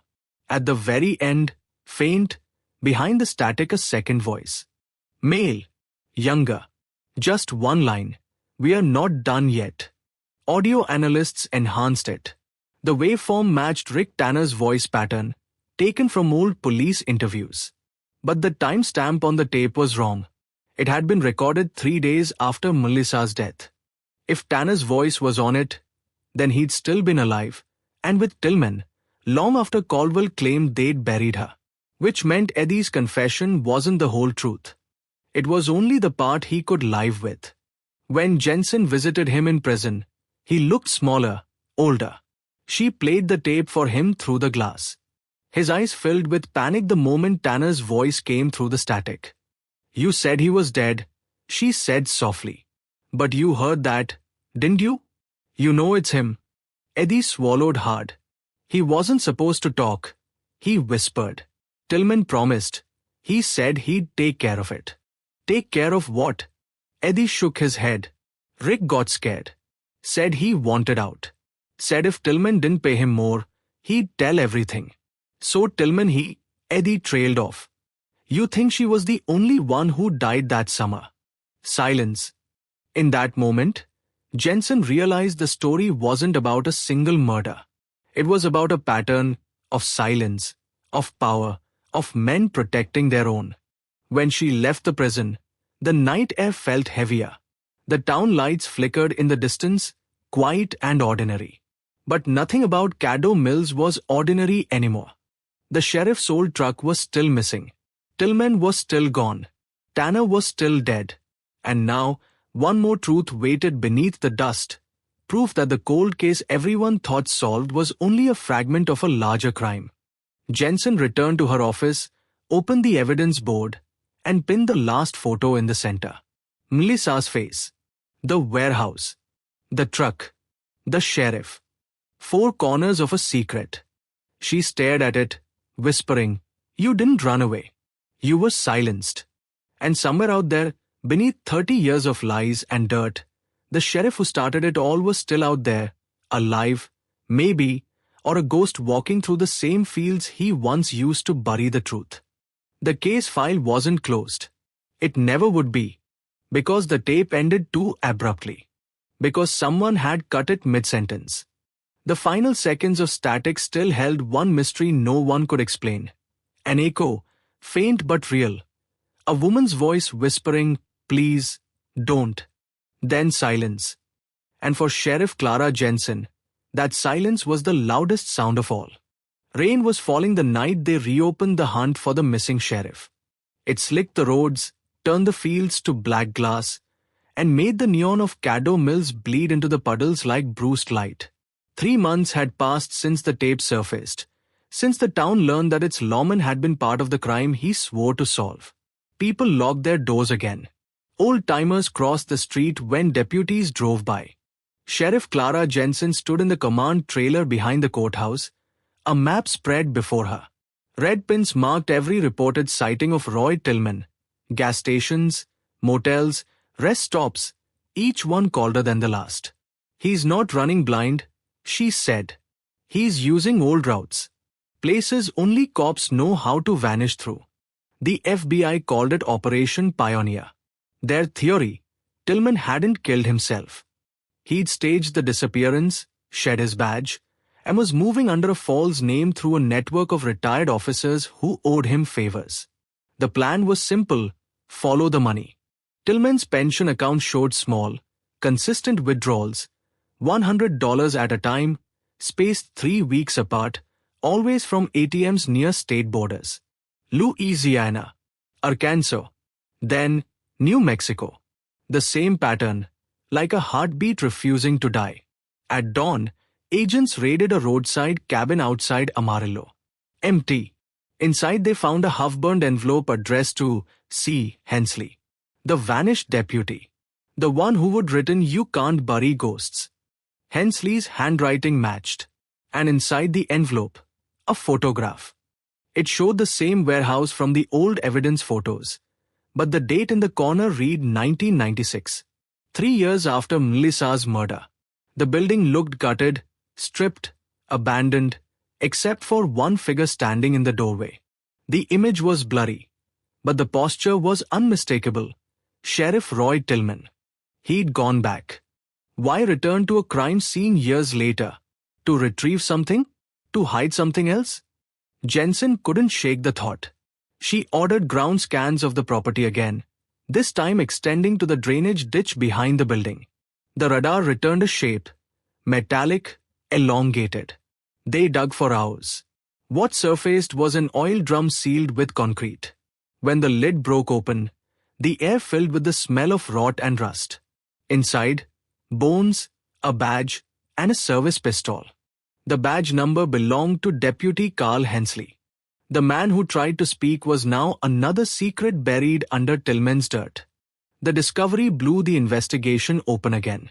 Media vans swarmed the site, their satellite dishes glowing like white scars in the dark. Second body found in Texas cold case cover-up. Former deputies implicated in murder ring. For Jensen, the attention didn't matter anymore. It was personal now, a reckoning between her badge and his. She told the press, "We will find him. Dead or alive, Roy Tillman will answer for what he did." The next lead came from an unlikely source, a pawn shop owner in Shreveport who would recognize Tillman's face from TV. "He came in 2 months ago," the man said. "Sold a revolver, old police issue, engraved with initials RT paid cash, left quick. Didn't talk much." Jensen drove there herself. The shop smelled of oil and cigarette ash. The owner handed her the revolver, tagged and bagged. Serial number filed off, but partially legible under light. It matched the gun Tillman had used as sheriff, the same model issued to Hunt County deputies in '93. He was alive. The trail led west. Gas receipts, motor logs, security footage stitched together a ghost's path through the desert. Somewhere between Amarillo and Santa Fe, he'd changed names again, checking in under Robert Tiller, a fake identity built from fragments of his own past. Agents canvassed small towns along Route 66. One diner waitress remembered him exactly. "Quiet man," she said. Sat by the window, wrote in a notebook. Said he used to be a teacher. Always paid in cash. Tipped big. She paused. But he wore a ring with a star. Like a sheriff's star. He kept turning it, like he couldn't take it off. The notebook he carried was never found, but a bus ticket was purchased under his alias, bound for Las Cruces, New Mexico. By the time Jensen's team arrived, he was gone. The motel room smelled of stale coffee. On the nightstand, a folded newspaper article, Texas Sheriff Exposed in Cold Case Scandal. Scrawled across it in pen were 5 words. You're still digging the wrong grave. She stared at the handwriting, certain it was his. He's playing with us, she said. Ruiz, the FBI agent, nodded grimly. He wants you to follow. That night, back in Texas, a storm ripped across the plains. The power went out in the sheriff's office, and for a few seconds, the evidence board glowed only under lightning flashes. Melissa's photo, the warehouse, the tape. Ghosts frozen in silver light. Then the phone rang. A voice, distorted, low. You should stop chasing me, Clara. She froze. Roy. Static hissed. Then, you think you're saving that girl. You're not. She wasn't what you think. Before she could answer, the line went dead. The call traced to a prepaid burner cell, purchased in Santa Fe, used once, destroyed within the hour. But voice analysis confirmed it. It was Tillman. The following days blurred. New Mexico State Police picked up a man matching his description hitchhiking north, but the fingerprint scan came back clean. Whoever Tillman was now, he'd erased himself perfectly. Still, Jensen refused to stop. She ordered a new dive at the creek where Melissa's remains had been found. 30 years of floods had reshaped the land, but sonar picked up another anomaly. Metal buried deep under sediment. When they pulled it up, it was a safe, rusted shut. Inside, under layers of mudslick documents, they found film reels. The reels, when restored, showed grainy footage of the warehouse. Men moving crates, firearms, cash, county patrol cars loaded with illegal cargo. And in the corner of one frame, Tillman's unmistakable silhouette. But there was someone else too. A young woman helping load boxes, her back to the camera. Her build, her hair, it could have been Melissa. The room fell silent as the footage flickered to black. Ruiz said what everyone was thinking. She wasn't just a witness. Jensen shook her head. No, she was part of it. The theory rewrote everything. Maybe Melissa wasn't an innocent victim. Maybe she'd been coerced, or complicit, or trying to escape when it all went wrong. That would explain the sheriff's words. You're still digging the wrong grave. But truth in Caddo Mills was never simple. They dug into Melissa's bank records, resurrected from microfilm. 3 cash deposits, each exactly $1,200, made in the months before her death. The money came from Tillman Supply and Storage. When confronted with it, Eddie Caldwell broke down again during a second interview. She was scared, he said. She said they made her do things at the warehouse. She told me she had evidence. She was gonna take it to the feds. That's why they stopped her. Jensen asked, evidence of what? He whispered, names. But no list was ever found. The storm over Caddo Mills didn't let up. Journalists descended again. Editorials asked whether the victim had been victim at all, whether justice was even possible when truth kept shifting underfoot. Through it all, Jensen kept hunting. One night, her phone buzzed with a new lead. A man claiming to be a drifter who would share a campfire with Tillman near the border. He described an old man with a limp, living out of a rusted pickup. Said he used to be law, the drifter told her. Said he made one mistake 30 years ago, and now the devil keeps sending cops to collect. They found the campsite 2 days later. Empty. Ashes still warm. Beside the fire pit, a badge half melted by heat. Engraved on the back, a single word scratched by hand. Forgive. Jensen stood over it in the desert wind, had brim whipping, heart caught between triumph and exhaustion. If he was alive, he was close. If he was dead, he'd taken the rest of the truth with him. She radioed the team. Expand the grid 10 miles west. He's moving in circles. He wants to be found. Night fell over the search lines. Hundreds of flashlights sweeping the wasteland.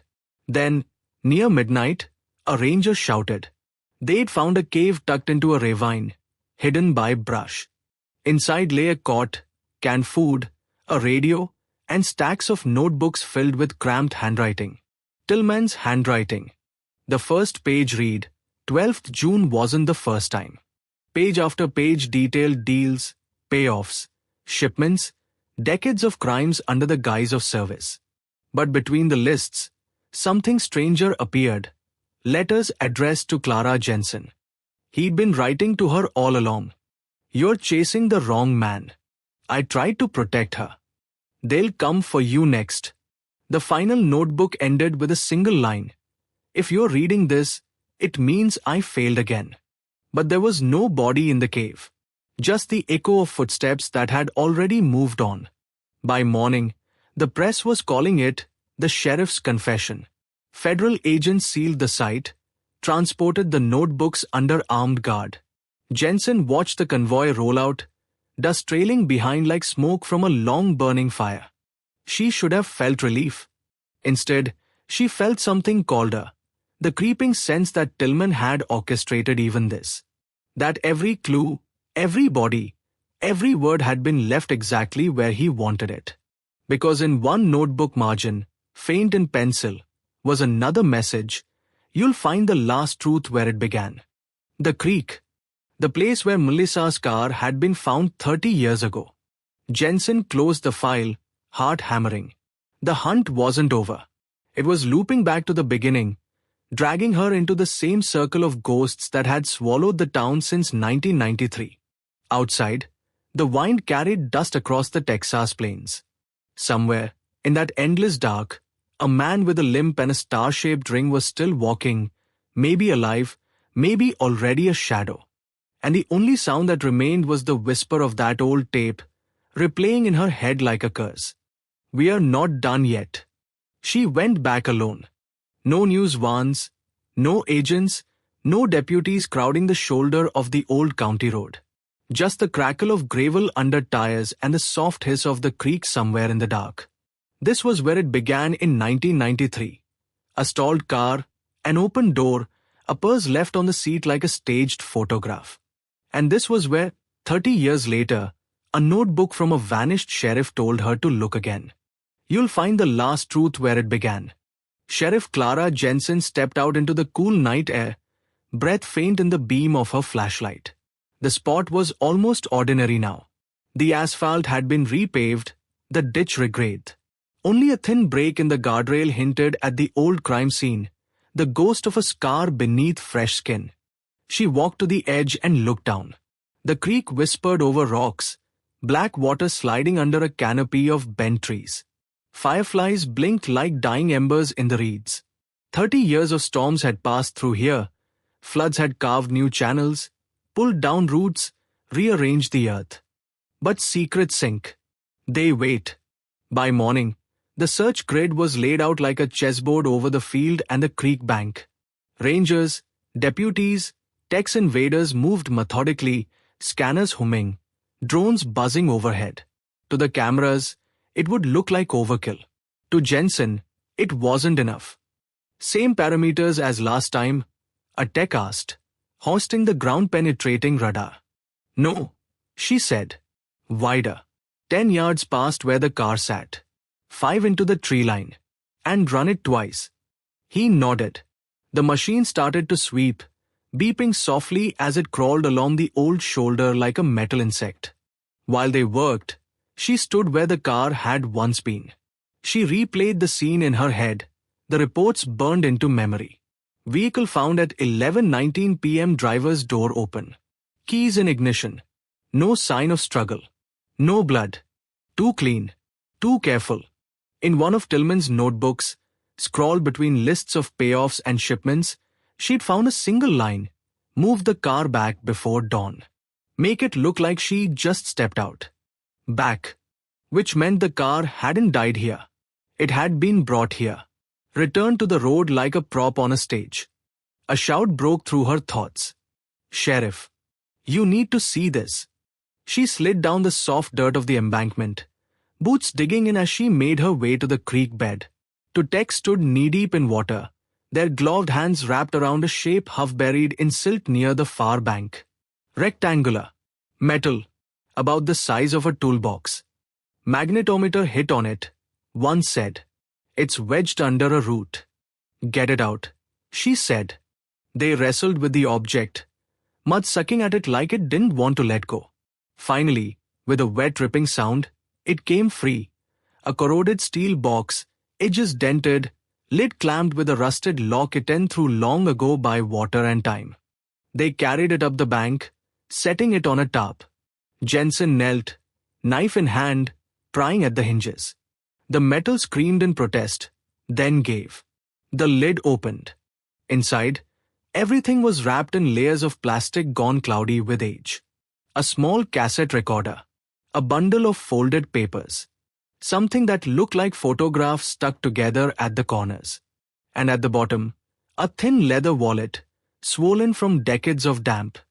Bag it, she ordered, but her voice had changed. Lower. Tight.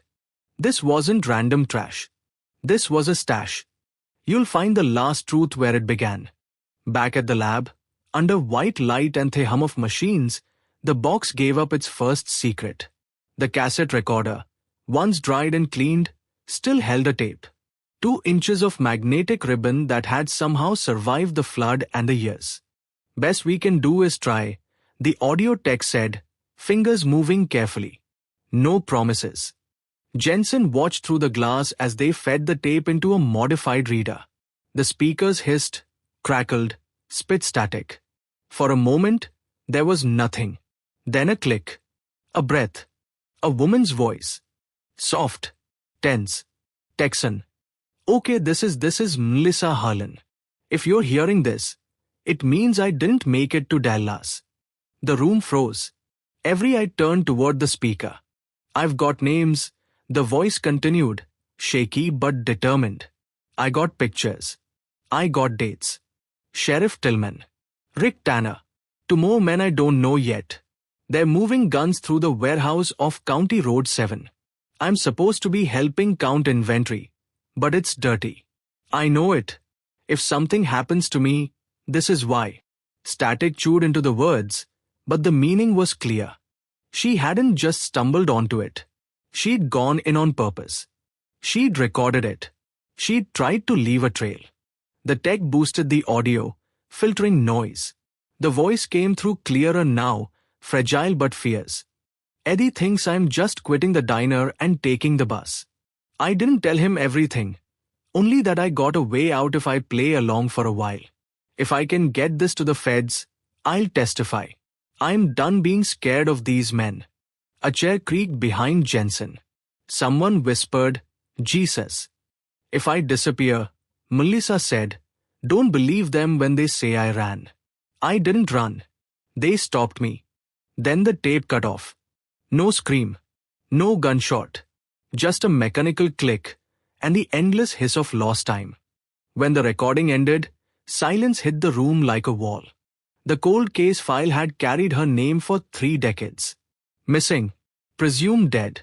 Rumors had painted her as naive, reckless, maybe even complicit. But here she was, speaking across time from a rusted box in a creek. Not a pawn. Not just a victim. A witness trying to blow everything up. Hours later, the papers from the box were spread across a table, wrinkled, stained, still legible. Handwritten notes in Melissa's looping script. Dates matched to truck deliveries. Partial license plates. A list of initials next to dollar amounts. TT for Tillman. RT for Tanner. CH for Hensley. And one more set, circled twice. JD, 25K. Who's JD? Ruiz asked, leaning over the table. Judge Danielson. The name landed like a stone. The county judge in 1993. The same man who would publicly back Tillman's re-election, who would called Melissa a troubled young woman in one scathing editorial, who had died of a stroke 10 years ago with a clean obituary and a flag-draped coffin. Corruption wasn't just in the sheriff's office. It was built into the walls of the courthouse. Jensen felt something old and bitter stir in her chest.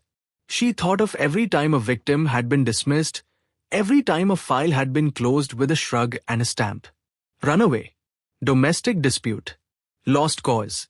How many of those were ghosts of a system that had decided some people were easier to lose than to listen to? A deputy stepped in with another find. The wallet. He said, "You should see this." Inside the swollen leather was a faded ID badge. Diner employee. Name, M. Herlin. Stacks of soggy bills that had once been 20s and 50s. And tucked into the hidden flap, a pawn shop receipt. Not the one they knew. A different one. Same shop. Same date. Same shotgun. Only this copy had a note written across the top in Melissa's handwriting. "Rick sold it while Eddie was with me. Don't let them switch this." The pawn shop alibi. The cold case headline. The receipt that cracked everything open. She'd seen the fraud coming before it even happened. Jensen stared at the ink, shaken. Melissa had hidden the truth here, at the creek, knowing they'd come for her car. Knowing they'd search the obvious places first. So she'd stashed her evidence where no one would look. A rusting box under the roots, a wallet buried in mud. Tillman's notebooks had been confessions. Melissa's box was a counter case. A message to the future. "You're still digging the wrong grave." As word of the discovery leaked, the narrative outside shifted again. Talk radio hosts who would cast doubt on her now played the tape on loop. The trembling voice insisting she hadn't run. Commentators who would suggested she wasn't on the gun runs now framed her as something else entirely. Not just a victim. A whistleblower. A would-be informant in a town that didn't want to hear her.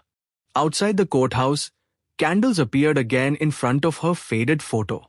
Someone taped a copy of her words beneath it. "I didn't run. They stopped me." Inside, Jensen listened to the tape alone in her office, headphones on, lights off. It felt wrong to hear it any other way, like reading someone's diary in the middle of a crowd. On the second listen, new details surfaced. The clink of metal in the background. A truck door slamming. A man's voice muffled just beyond the recorder's range. And one phrase, half-caught before the tape cut. "We meet the judge at." Static swallowed the rest, but the direction was clear. She hadn't just intended to call a hotline. She'd planned to walk into the lion's den, to confront the very man who helped bury her. Later that night, Ruiz knocked lightly on her door. "You good?" he asked. She pulled off the headphones. "She did everything we tell people to do," Jensen said. "Document. Report. Get proof. And they killed her for it." "Yeah," he said quietly. "And now she's our best witness." They spent the next 48 hours cross-referencing Melissa's notes with Tillman's ledgers. Dates aligned too perfectly to be coincidence. On one page, Melissa had scribbled CR7, 3 trucks, 2 a.m. In Tillman's book, the same date carried an entry, "Move shipment early. Girl watching." In another note, she'd written, "If Eddie doesn't show, I go alone." He'd shown, but not in time. With the new evidence, the case file thickened again, not with speculation, but with voices from both sides of the grave. The state reopened its internal review of the entire department's history. Old cases flagged as runaway were pulled from the vault. Patterns emerged, young women, poor, isolated, all disappearing along corridors that ran through Tillman's territory. The cold case wasn't just a headline anymore. It was a lens. But for Clara Jensen, the question looped back to one man, the one still out there, limping through deserts and gas stations, leaving notebooks and burned badges in his wake. Had Tillman known about the box? Had he watched the searchers wade through the creek back then, confident they'd stop short of the roots? Or had Melissa managed to stay one step ahead of him, even as he closed in? In his last notebook, he'd written, "If you're reading this, it means I failed again." Failed who? The operation? His own escape? Or the deal he'd made with a girl who knew too much? Near dawn, when the office was empty and the town outside was nothing but dark roofs and sodium lights, Jensen stood before the evidence board one more time. She moved Melissa's photo to the center, pinning the copy of the pawn receipt beside it. Then she took down a headline clipping that read, Texas 1993 cold case solved. Pawn shop receipt cracks alibi. She looked at the words and shook her head. Not solved, she whispered. Not yet. Because now the receipt was more than a timestamp. It was proof of a choice, of who was believed, who was buried, whose handwriting mattered. A man's alibi. A girl's warning. One had been filed. The other had been left to rot underwater. Until the creek gave it back. Somewhere out there, in whatever motel room or cave Roy Tillman had holed up in next, Jensen hoped he was watching the news. Hope he heard Melissa's voice pouring out of car radios and kitchen speakers, cutting through 30 years like a knife. She hoped, for the first time, that he felt something close to fear. Because the last truth wasn't a confession on a tape or a name in a ledger. It was this: the girl he'd tried to erase was the one unmaking him, piece by piece, from beyond the grave. And the case everyone thought was frozen in 1993 was still moving, still burning, still dragging every buried name into the light. One creak, one box, one voice at a time. The tape didn't just reopen a case. It broke something open in the state. Within 24 hours, Melissa's voice was everywhere. On morning shows, on late-night segments, spliced into podcasts, repeated on timelines that never slept. That one line cut through the noise like a siren. I didn't run. They stopped me. It crawled across Kyron banners, printed in bold letters under her picture. Not runaway. Not troubled girl. Witness. Whistleblower. Silenced. In Austin, the Attorney General watched the broadcast in a quiet conference room, hands steepled under his chin. Beside him, staffers scrolled through briefings on tablets. The internal review that had been simmering in the background went active in a single meeting. Task force. Subpoenas. Grand jury. The order went out. Every case handled under Sheriff Roy Tillman from 1988 to 1996 was to be re-examined. Every missing person file. Every runaway whose photo had yellowed on the wall. In Caddo Mills, the courthouse felt like a crime scene. The portraits came down first. Tillman's framed face, smiling in uniform, removed from the lobby wall and boxed without ceremony. Judge Danielson's oil painting, once lit by a small brass lamp, now shrouded in a cloth and leaned against a hallway like an exiled ghost. People stopped in the corridor, staring at the empty spaces where power used to hang. Outside, they gathered on the steps with candles and cardboard signs. No more runaway lies. Believe the missing. Someone had printed Melissa's last words across a beige sheet and draped it over the railings. I didn't run. They stopped me. Sheriff Clara Jensen watched from the second-floor window, phone buzzing non-stop on her desk. Reporters wanted statements. Advocates wanted promises. Politicians wanted assurances the department wouldn't embarrass them again. Her inbox filled with messages that all sounded the same. Manage this. Control the narrative.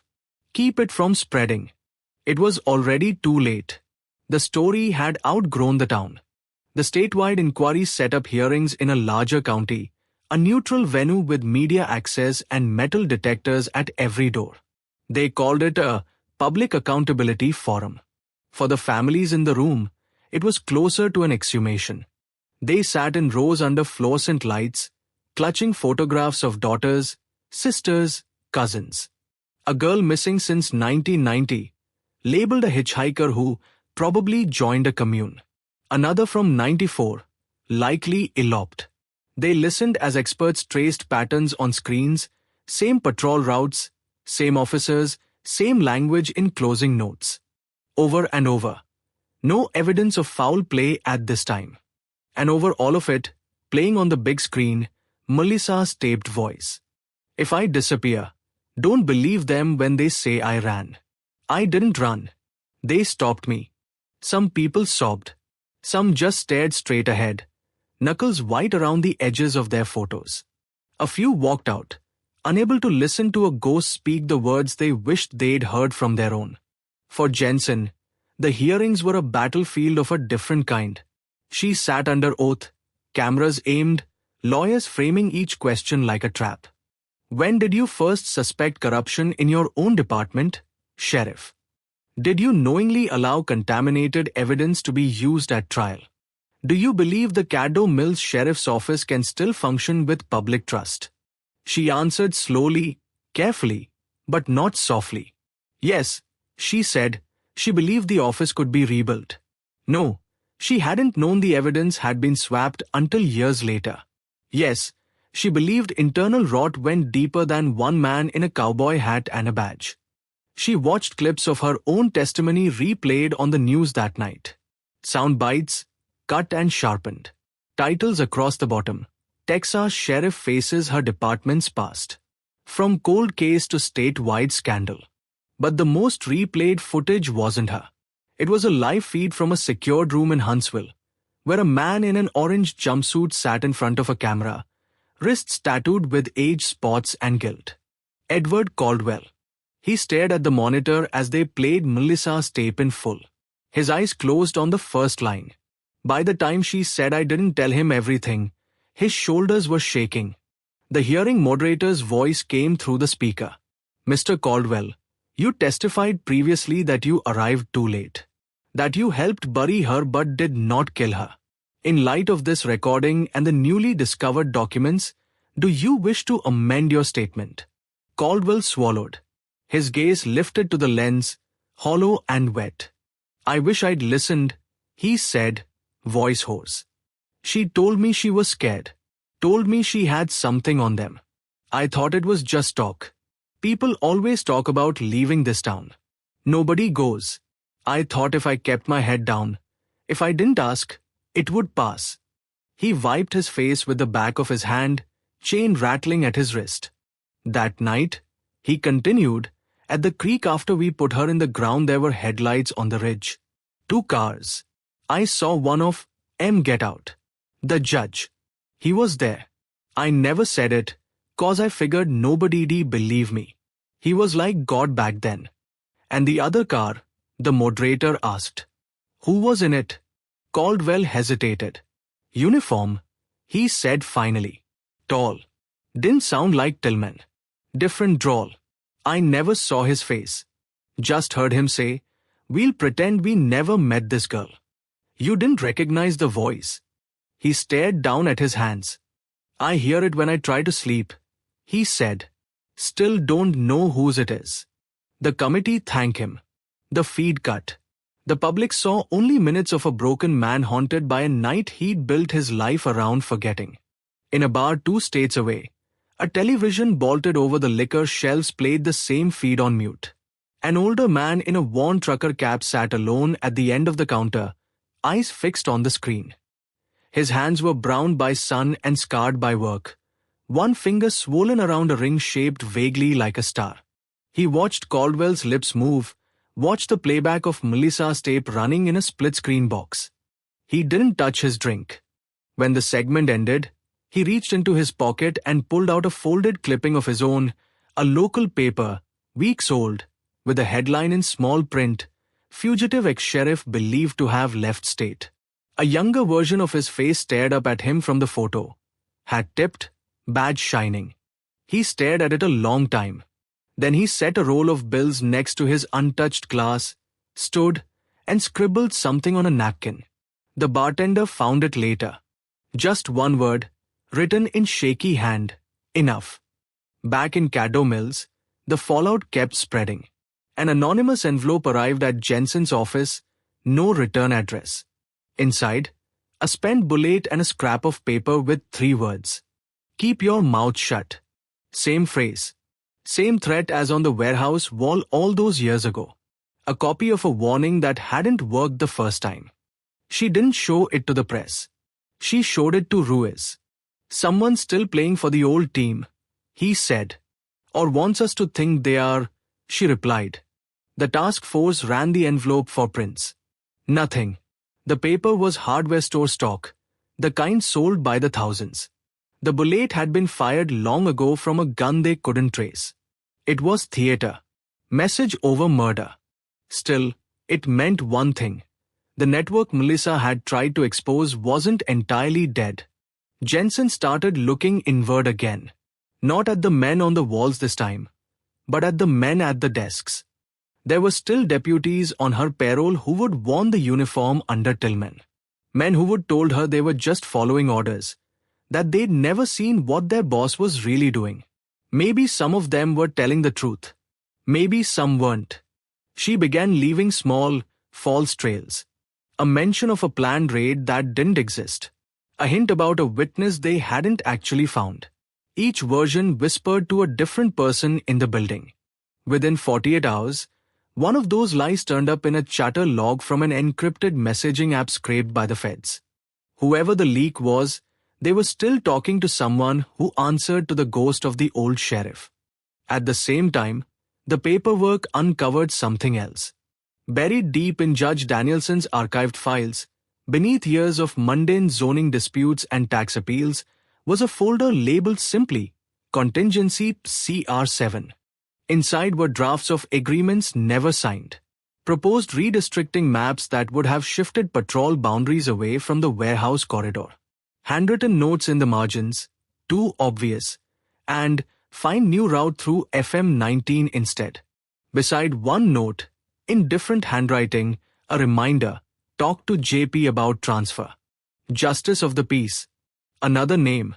Another official who would died with honors and a clean record. The pattern was no longer a pattern. It was a network. And in the middle of that web, tugging at strings even now, was a man no one could seem to catch. The last notebook from the cave offered one more breadcrumb. Near the back, Tillman had scribbled a list of words and crossed them out one by one. Town names, road numbers, creek labels, until one remained, circled hard enough to tear the page. Hurlin Bridge. It was a small overpass outside town, unofficially named after Melissa when locals started leaving flowers there after the trial. No sign marked it. The county had never approved it. But people said it anyway. Hurlin Bridge. The place where the road dipped low and the creek slid almost beneath your tires. Tillman had circled it, then written a date beside it.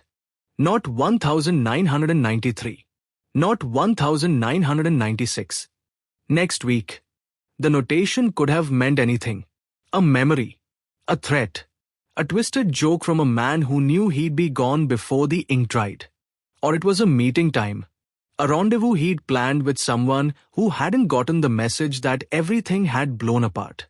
Jensen stared at the page under the task force lights, feeling the familiar prickle at the back of her neck, the one she got when a crime scene was about to unlock itself or explode. Set up quiet surveillance out there, she said. Plain clothes. No marked units. If he's coming home, that's the place he'd pick. You think he's that arrogant? Ruiz asked. I think he named half his crimes after the roads they happened on, she said. He's always gone back to the start. Word spread through the building in low voices. Hurlin Bridge was hot again. Some deputies glanced away as she passed in the hall.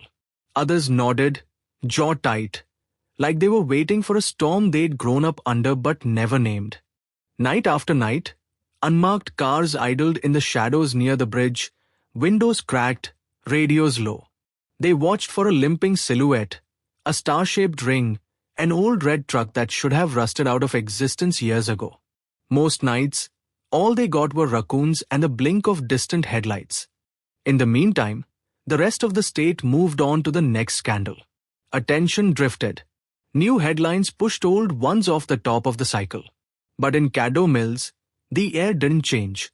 It stayed thick, heavy with unsaid things, with the echo of a girl's voice on a loop. I didn't run. They stopped me. On the 7th night of surveillance, just after 3 in the morning, the phone on Jensen's desk rang. Not her cell. Not the main line. The old landline in her office. The one almost no one used anymore. She picked it up, heart already beating too fast. Jensen. For a second, there was only static. Then a breath. Then a voice that had haunted recordings and notebooks and dusty rooms for months now. You should have left it alone, Clara. Smooth, tired, edged with something like amusement. Or regret. She didn't ask how he'd gotten the number. She didn't ask where he was. "Roy," she said quietly. "Come home." He laughed once. "Lo, home's a graveyard full of men who thought they were untouchable. You're digging your own plot among them. You killed a girl who tried to do the right thing," she said. "You watched men bury her. You watched her mother suffer for 30 years. There's only one plot I'm digging, and it's yours." Silence. Then a slow exhale. "You still think this is just about her?" "She thought it was about all of them," Jensen replied. "That's why you killed her." A pause. The faint sound of traffic in the background. A horn. He was near a road. Near civilization. Not a cave. "You want the truth," he said. "Meet me where you found her car. Harlan Bridge. No backup," he added. "No cameras. You and me. One last report for your file."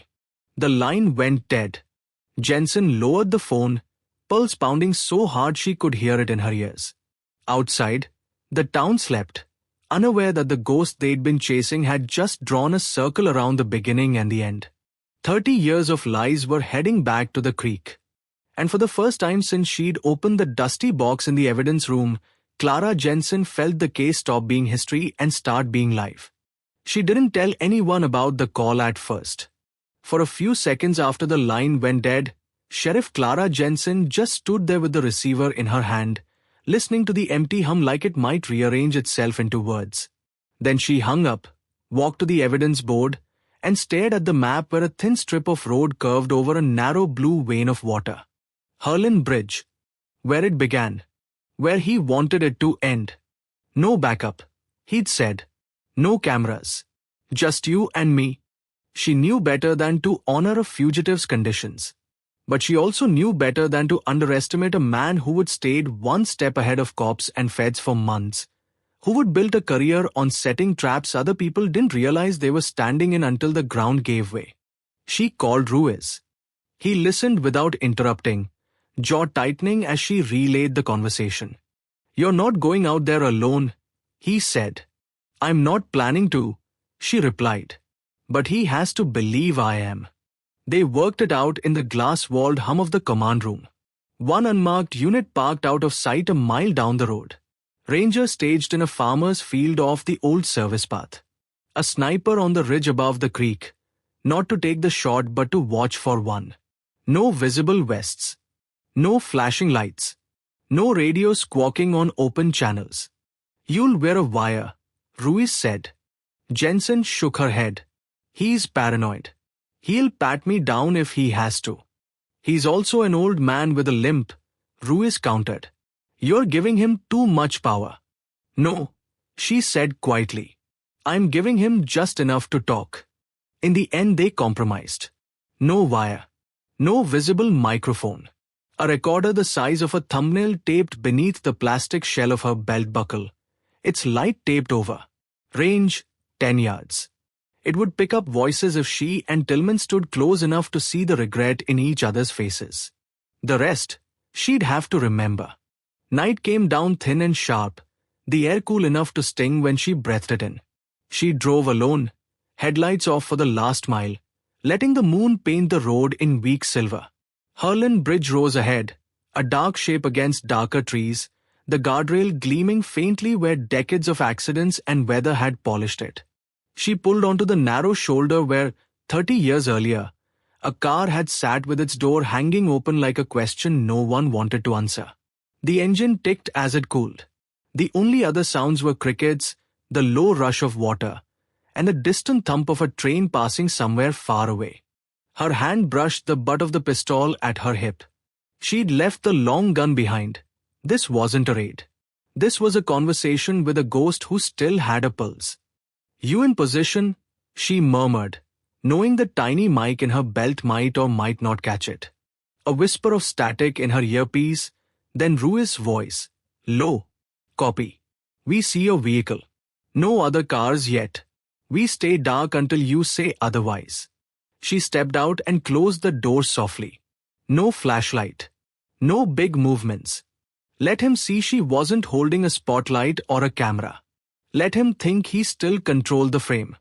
The bridge felt smaller on foot, just 2 lanes and a guardrail between her and the drop. The creek glimmered below, the same water that had hidden Melissa's box and her voice for decades. Now it just flowed, indifferent to the fact that human beings kept coming back here to relive their worst choices. "Roy," she called, voice low but steady. "You wanted me. I'm here." For a moment, nothing. Then a shape peeled itself from the darkness at the far end of the bridge. He stepped into the weak wash of moonlight like an old actor returning to the stage. No hat this time. No badge. Just a worn denim jacket, jeans, boots ground down at the heel. His hair was thinner, his shoulders stooped, but his eyes still had that sheriff's scan, quick, assessing, weighing exits and threats. And on his right hand, a ring with a star that caught the light and threw it back. "You came alone," he said. "Looks that way," she replied. He chuckled softly. "You and I both know looks are half the job." They walked toward each other until there were 10 yards between them. Close enough to see the lines the years had carved into his face. Close enough that the recorder would catch every word. She stopped first. "You know why we're here," she said. "I do," he answered. "Question is, do you?" He leaned on the guardrail, body angled so he could watch her and the tree line both. Old habits. Men like him didn't know how not to control a scene. "I heard the girl," he said. "That tape. She always did have more guts than sense." "She had more guts than you," Jensen said. "She went up against the people that own this county. You helped them put her in the ground." His jaw tightened. For a second the mask slipped. "You think I pulled the trigger," he said. "I think you built the room, loaded the gun, handed it to men you knew couldn't be trusted, then cleaned up after they did what you were too careful to do yourself," she replied. "I think that's worse." He looked down at the water, shoulders rising and falling. "You're not wrong," he said quietly. "But it's not all of it." "Then tell me the rest." He was silent for a long time. Somewhere behind the tree line, an owl called. The radio in her ear fizzed faintly, then went quiet again. She imagined Ruiz holding his breath, every ranger on the ridge staring through glass at 2 figures on a bridge and the space between them. "Do you know why she came to me first?" he asked. "She thought you could protect her," Jensen said. "She believed the uniform meant something." "It did," he said. "To her. Not to the men I answered to." He smiled without humor, eyes still on the water. "Judge Danielson came to me in 92, he said. Told me the county was going broke. Told me we needed alternative revenue streams if we wanted new roads, new schools, new hires. He'd already set up the shell companies. All he needed was a man with a badge to make sure shipments went where they were supposed to go and nobody looked too hard at what was in the crates. And you said yes," she said. "I said yes," he agreed. "First time, it was a box of hunting rifles bound for a private security firm. Second time, it was 10 boxes. Some of those guns didn't make it where the paperwork said they went. I knew that. I told myself it was distant, abstract, somebody else's problem." He finally looked at her. "Then the girl started at the warehouse," he said. "Small town kid. Needed money. Took to the numbers quick, faster than the men I'd had there for years. She started noticing when inventory didn't match the manifests. She started writing things down. Names," Jensen said. "Initials. Plates." "Yeah," he said softly. "My initials.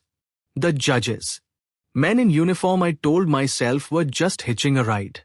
He shifted his weight, the limp more pronounced now that she'd seen it once. A souvenir from some old injury, or maybe from running too long on ground that didn't want him anymore. "She came to me," he said, "after shift.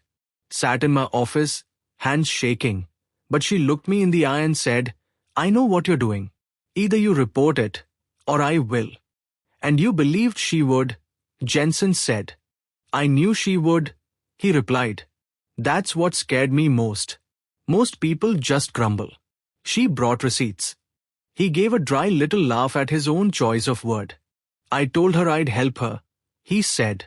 Told her to gather everything she had, tapes, pictures, lists. Said I'd walk it into the Attorney General myself. She wanted to believe that. Wanted so bad to think somebody in uniform was still on her side. You played her, Jensen said. I bought time, he corrected. Time to talk to my partner. Danielson. He nodded. The judge didn't argue. Tillman said. Didn't say we were innocent. Didn't say she was lying. He just asked me one question. Can you control her? And you said no. I said I didn't want to, he replied. He smiled. Said, then you don't have a choice. He turned back to the rail, fingers tapping a slow rhythm on the metal. Somewhere in the darkness, water moved over rock, the same way it had the night Caldwell's tire tracks cut through the mud. I didn't order them to kill her, he said. I ordered them to scare her. Rough her up, take the tape, dump the car. Make it look like she'd been spooked off. She'd disappear like everybody said she wanted to. But that's not what happened, Jensen said. He shook his head, eyes far away. Rick lost his temper, he said. He always did. Eddie tried to pull him off. Gun went off. First shot hit the wall. Second hit her. By the time I got there, she was on the floor and both of them were